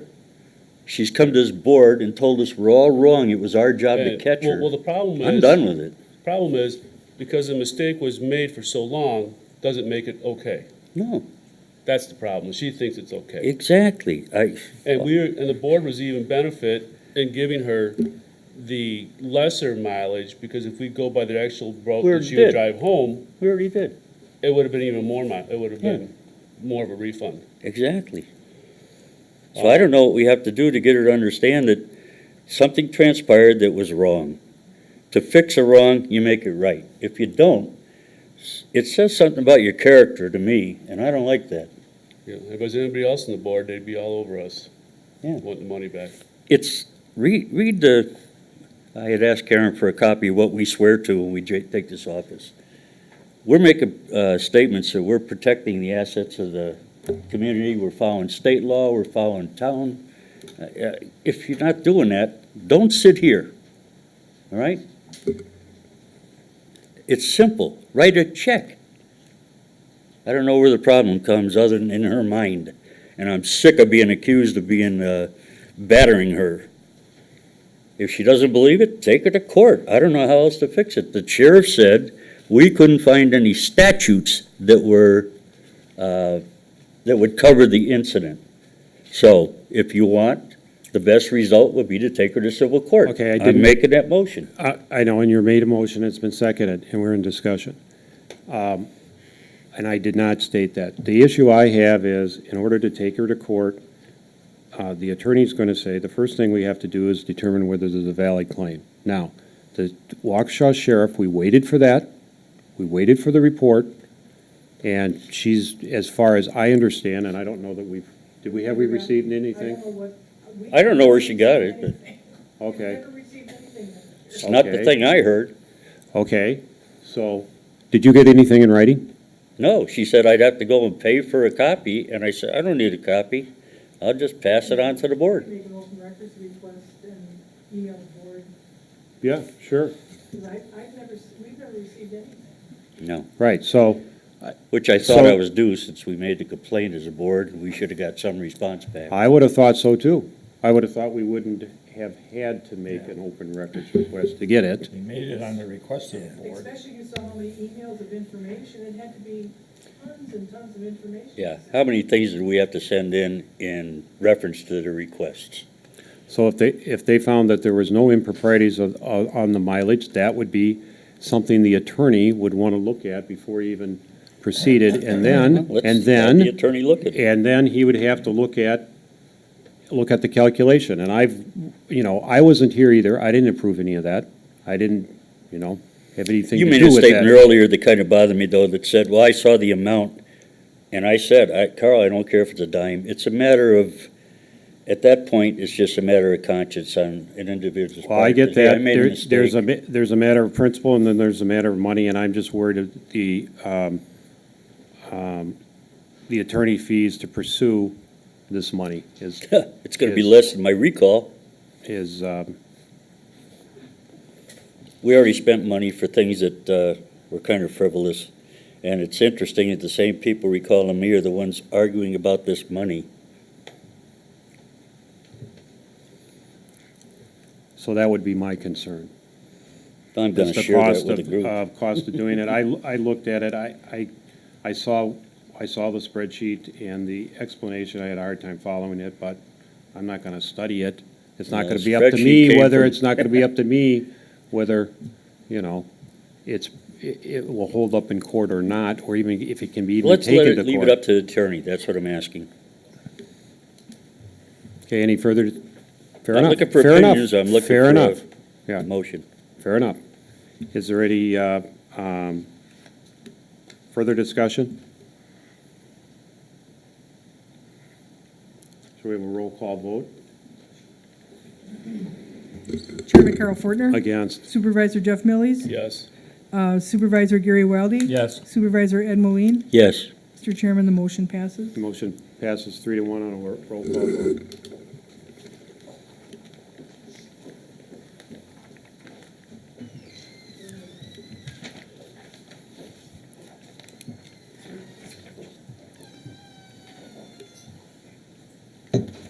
Okay, number 8, correspondence and announcements. I have nothing. Supervisor Millie's nothing. Supervisor Yeah, Wiley. I just had a couple of calls from residents. One most of the time, the calls you get are pertaining to zoning violations. And the ones that I got, I had a discussion with Mr. Budiak on both of them. The other one was a call from a resident who indicated that he was upset regarding the possible event barn. And I said, well, the only thing you can do is come to the Plant Commission meeting on the 14th and express your opinion on the public comments. I said there was a public hearing that was held in regard to that. He seemed satisfied with that, and I believe that he was going to show up at the public hearing on the 14th. So, other than that, I don't believe there's anything else that is very pertinent right now. I think that's about it. Supervisor Moline, thank you. Thank you, Supervisor Wiley. I just have a comment regarding the agendas. This agenda didn't come out finalized until yesterday. They're supposed to be done, and I bring this up because I saw an email from you, Carl, to Karen regarding the staff meeting, where you were questioning whether I was allowed to put things on at that late date for the staff meeting. And right below that, you had things you wanted to add to the staff meeting. You and I share the same capabilities to put things on the agenda. You have no hierarchy in the meeting when it comes to that. That's not in the chair's purview to override the board members. As I recall, and if I'm correct, Karen could correct me, I don't believe you've actually put an agenda out in the time frame specified by the ordinances as of yet. So I'd ask that you do your best to improve on that. I know that this time there was some glitches, but it wasn't a computer glitch because that was stuff came out on Sunday from the computer. So I just request that you make an effort to get those out on time so that we get some time to look at this stuff before the meeting. That's it. Okay, thank you. Supervisor Dashik. No announcements at this time.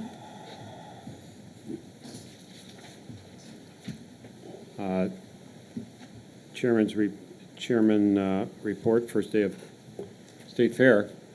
But I did talk to residents about the event barn, and they were well aware of the August 14th public hearing. That's a joint public hearing, if you will, with the town board and the planning commission. So we'll go to reports. We've got DPW report. We had Chief Hildy with the fire department. We've got John here for the DPW report. I just got a few things here. We've been working on Maple Avenue shouldering. We're hoping to possibly wrap that up tomorrow. I had a guy on vacation last week, so kind of put me back 3 days. It's only a crew of three guys that really puts a damper on things when I lose one. So I have Hinkles and McCoy. They're working on the ATC power lines down here. They requested to land a helicopter down here in the rugby field for refueling and supply purposes. They're putting bird diverters on the power lines, so birds don't fly into the power lines. So I told him that would be fine. So if you see a helicopter, What does that look like? he said it was some kind of cones. He said there were several different kinds that they use. He wasn't sure what they were going to be putting on them. Some of them are like a coil type thing that goes around the lines. It's basically wherever they think that the birds are. I'm assuming it's because along the river here is more of an issue. So if you see a helicopter down here, that's what it's for. I mean, they're just refueling and supplying right down here in the rugby area.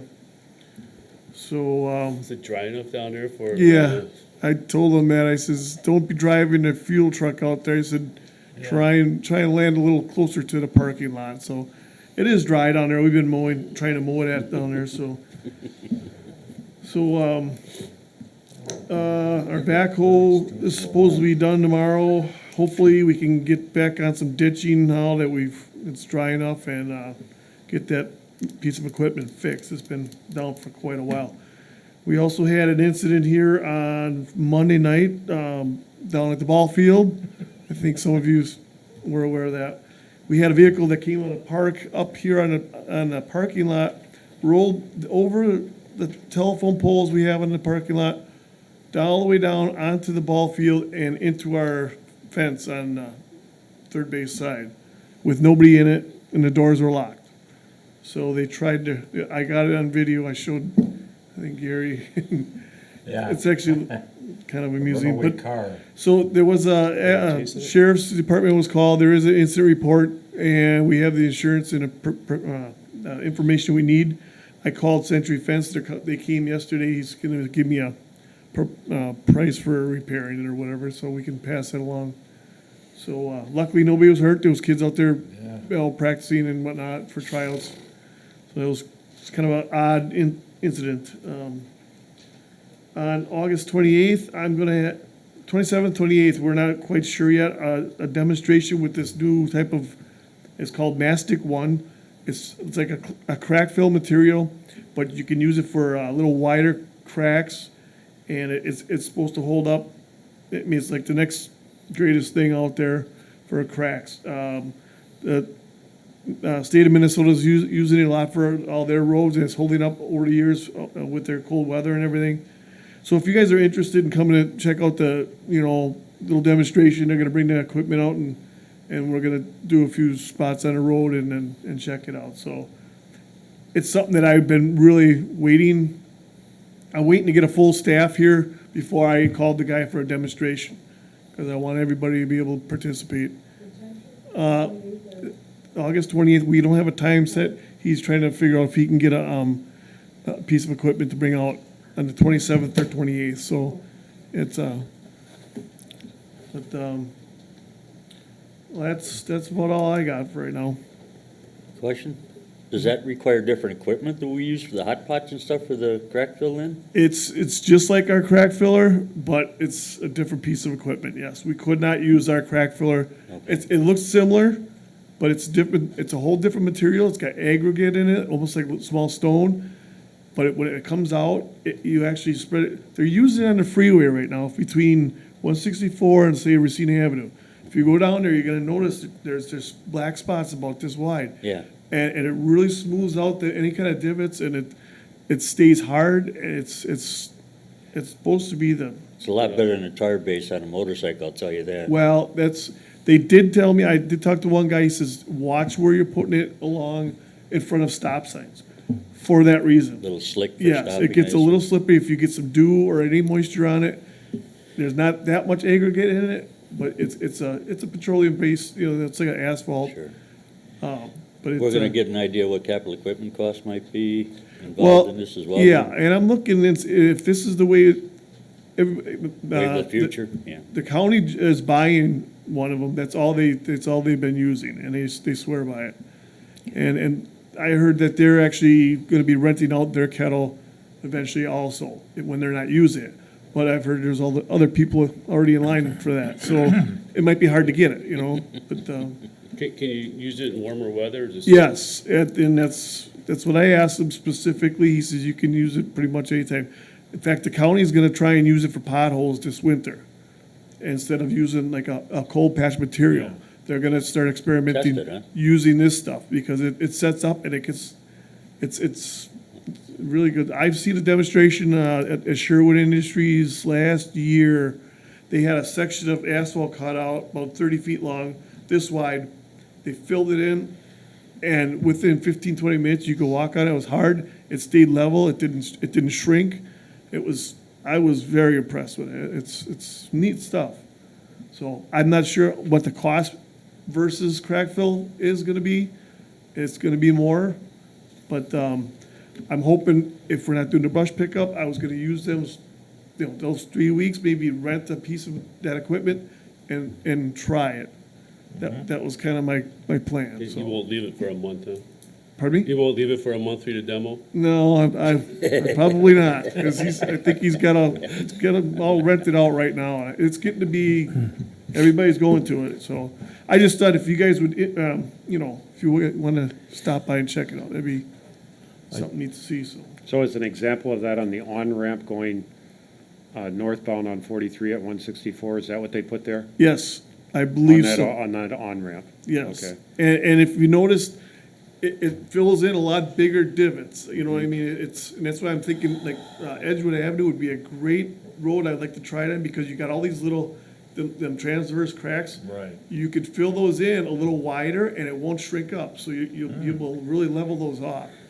It's gonna buy you a lot of years on your road resurfacing. If You know how can- many years that's been out now, or? I've just talked to a guy from Waukesha. He said he was experimenting with it 10 years ago already. So there may be some history on how long it lasts, so the Yeah. payback on it may be good over a period of time. Yeah, the way everybody Versus what says, we're buying now with the hot pots and all. yeah, everybody out in, like I said, Minnesota, that's all they've been using up there. And from their bridge decks to the roads, they've been using that to fill those seams in, and it's holding up very well.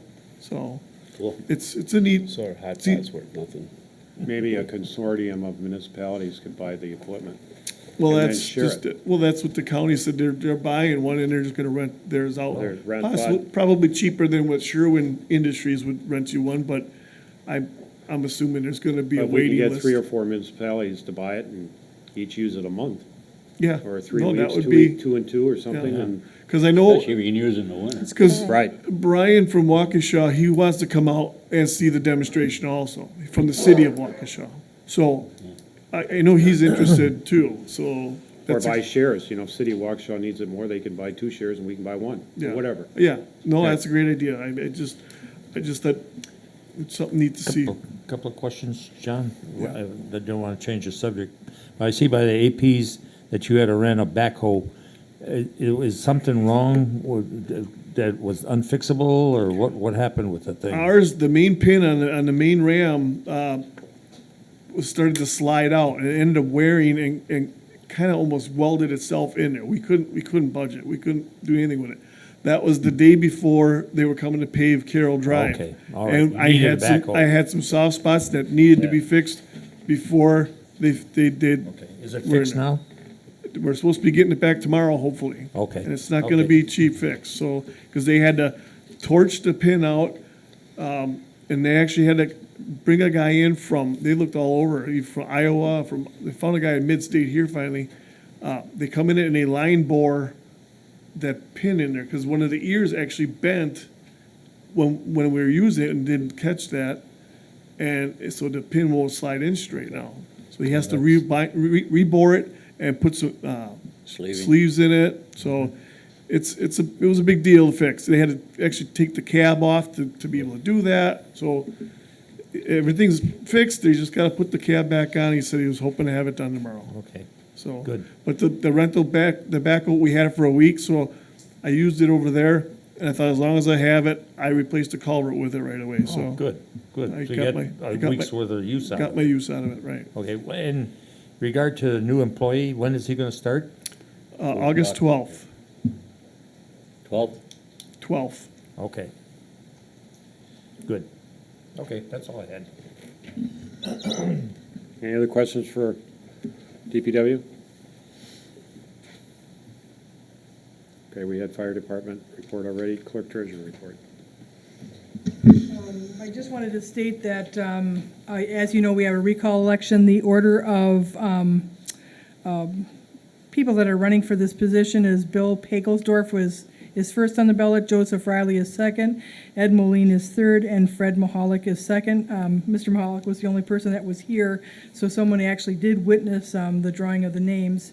The election, absentee voting should begin on August 12th. Because of the time constraints, I think the clerk's office at the county is actually going to have to run the ballots in their office, and then the actual ballots will be run by the vendor because there's not enough time to get it to a vendor.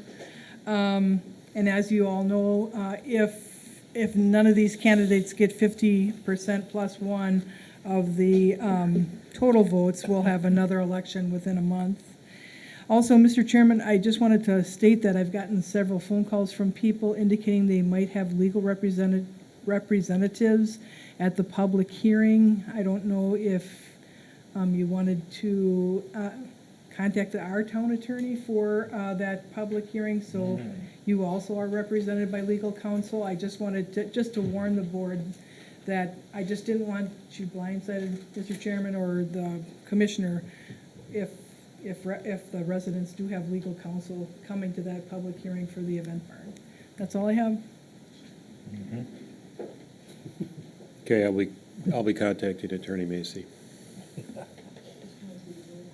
Thank you for that warning. Against a bunch of attorneys. Well, and it could be for and against. We're going to be put at a perhaps. Doubtful. We'll see. They usually bring an attorney if they're for it. I heard there's gonna be two attorneys here. Okay. Are they neighbors? Finances. Accounts payable, August 1. The neighbors are coming with No, the neighbors, the attorneys live there.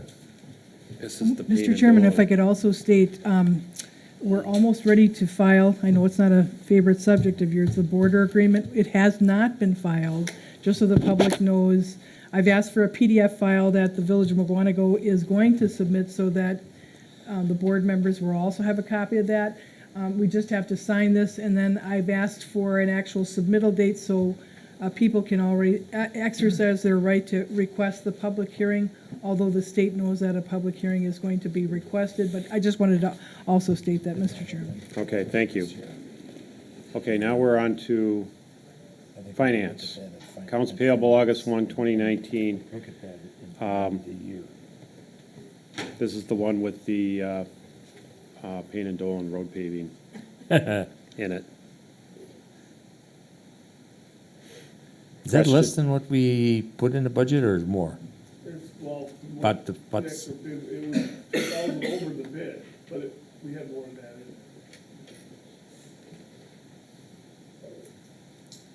We went in the wrong business, didn't we? We should have went asphalt business. It's getting worse and worse. I shortened up what we did from last year, just Yeah. to keep it within the same, financial area. Imagine how much it costs to do like a I-43 or something like that. Couldn't imagine. Trades go up every year.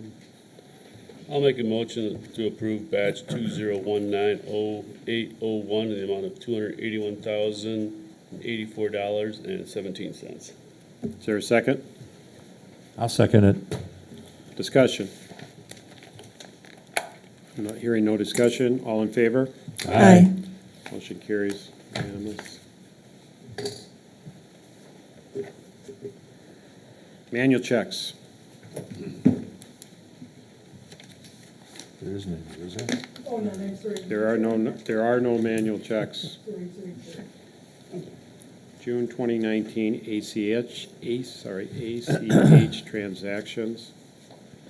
Make a motion to approve the ACH transactions in the amount of $99,071.37. Is there a second?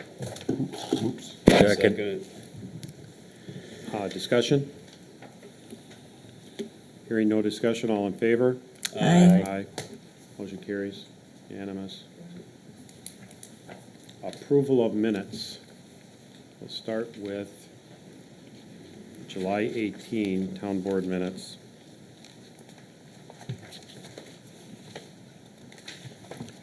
I did have some questions about these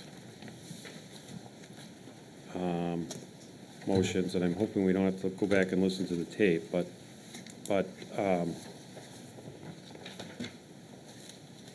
number 7D is in Delta, the motion. This was the motion to waive the cul-de-sac, and I thought it was made conditioned with, and it's in here, hard center, a diameter, and the distance, and the diameter was stated 70 feet, and paving diameter of 100 feet. And I think, just the way the minutes are worded, the hard center is in there, the diameter of, and the radius as submitted by the developer. I thought we listed the actual feet on those, and then the second by Supervisor Ed Moline should be, you know, a second, not seconded by Supervisor Ed Moline with a hard center. I mean, he can't second and add to the motion. Yeah, yeah. You see where I'm saying? Yep. So if that could be fixed, and if we need to table and go back and listen to tapes, we could do that, but. Yep, more? Yeah. Yeah, then I'll go back. You can just give me all your changes. Letter E, I think, again, it's seconded by Supervisor Ed Moline, subject to legal review. I think the legal review was part of the motion. I got a little bit confused. I got a little confused on the letter I, the brush pickup. The third motion. Oh, we listened to this over and over. Oh, did you on that one? You guys were all over. This is the best we I can know. do. Start a motion, end a motion, pick it up. I know. I got confused about that, deny the invoices that are in dispute. I know we were trying to be very specific about what I don't category of. remember denying anything, though. Right. Oh, yeah, you. Well, didn't we approve some or something? The ones that had questions, oops, you wanted the people to come back and write to you, or you denied voiding those invoices. Oh, okay, so it says deny the invoices, so denied voiding the invoices, maybe. Yes. That's where I was getting confused.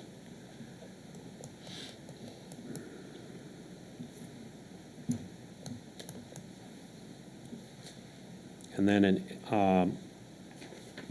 in letter L,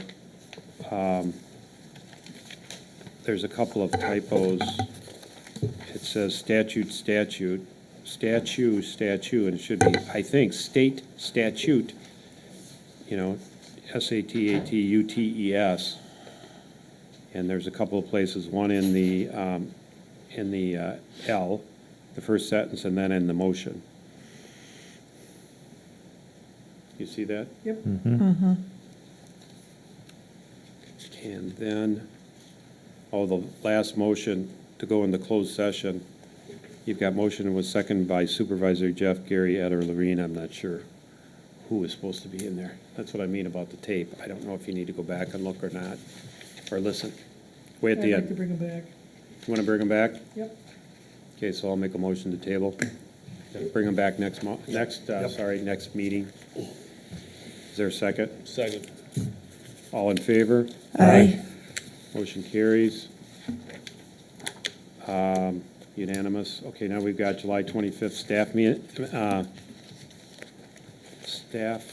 minutes.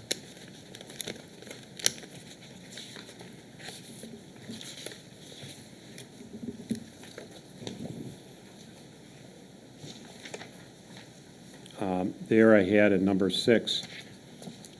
And again, I didn't go back and listen, but I thought in number 6, the town attorney did state there was no ordinance violation that occurred. I think in number 7, you've got it in here right.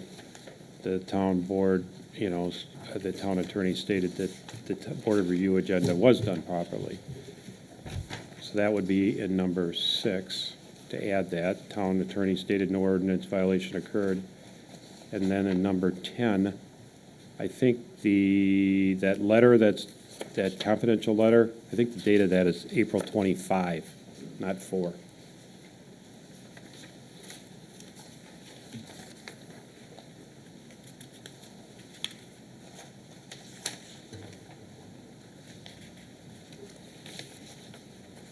Oh, and I think. There is no. Nothing to listen to. Oh. Just have to take your word for it. Right, and did we have a moment, yeah, we did have a moment of silence. That's a small point, Karen, at the beginning. Yeah, because Macy sat down. Oh, yeah, before the moment of silence was over. And we had no public comments, although we don't take, do we take public comments? Not typically. Not typically, so there was no need to say that. Well, that was not on the agenda. So those, 1, 2, 3 changes. So I make a motion to approve those with those 3 changes. Is there a second? I'll second it. Discussion? I will abstain. Oh, you weren't there, that's Yeah, right. because I was not present. Okay. Second. Too late. She beat you. We're under discussion. I thought you made a motion. No, I made the motion. Lorraine seconded. Seconded. I'm Gar- lost. Gary abstained. I abstain. Abstained. All in favor? Aye. Motion carries. So we'll bring back the 18th. Thank you. Next meeting dates, I'll read them so the clerk can continue typing. Plan Commission, August 14th, 2019 at 6:30 PM. We got a big Plan Commission meeting, full agenda coming up. There is going to be a joint public hearing with the town board on the event barn and to go through the conditional use at that time, at the Plan Commission, August 14th. And we've got our regular town board on August 15th, 6:30 PM. Okay, number 13, public comments. Are there any public comments? Okay, no public comments. 14, on, No. Incorporation, which means it would become a village. Okay, I might include this item. We'd need to contract for a police department or have our own, and that'd be quite an expensive proposition. Okay, thank you. okay. thank Anything you. else, Mr. Riley? That's all, sir. Okay, thank you. Okay, I'll announce possible closed session. Motion to go into closed sessions. Consideration and possible action on a motion to convene into executive session under Wisconsin Statute 19.85 1C, considering employment, promotion, compensation, or performance evaluation data of any public employee over which the governmental body has jurisdiction or exercises responsibility, specifically the review of compensation and benefits for a DPW mechanic and a DPW foreman, and Wisconsin Statutes 19.85 1D, considering strategy for crime detection or prevention. Included in the closed session will be the Town of Vernon supervisors, DPW director, IT consultant who's here, and the town clerk treasurer. Motion requires a roll call vote. I'll make that motion. Second. Chairman Carl Fortner. Yes. Supervisor Jeff Millies. Yes. Supervisor Gary Weldy. Yes. Supervisor Ed Moline. Yes. Supervisor Lorene Dashik. Yes. Mr. Chairman, know for record that your town board voted by unanimous voice vote to go into closed session. Okay, we'll take a 5-minute break, and we'll reconvene at maybe 6-minute break. How about that? 10 minutes to 10, and we won't forget about number 5 when we reconvene in open session. Or not 5. What? E, sorry.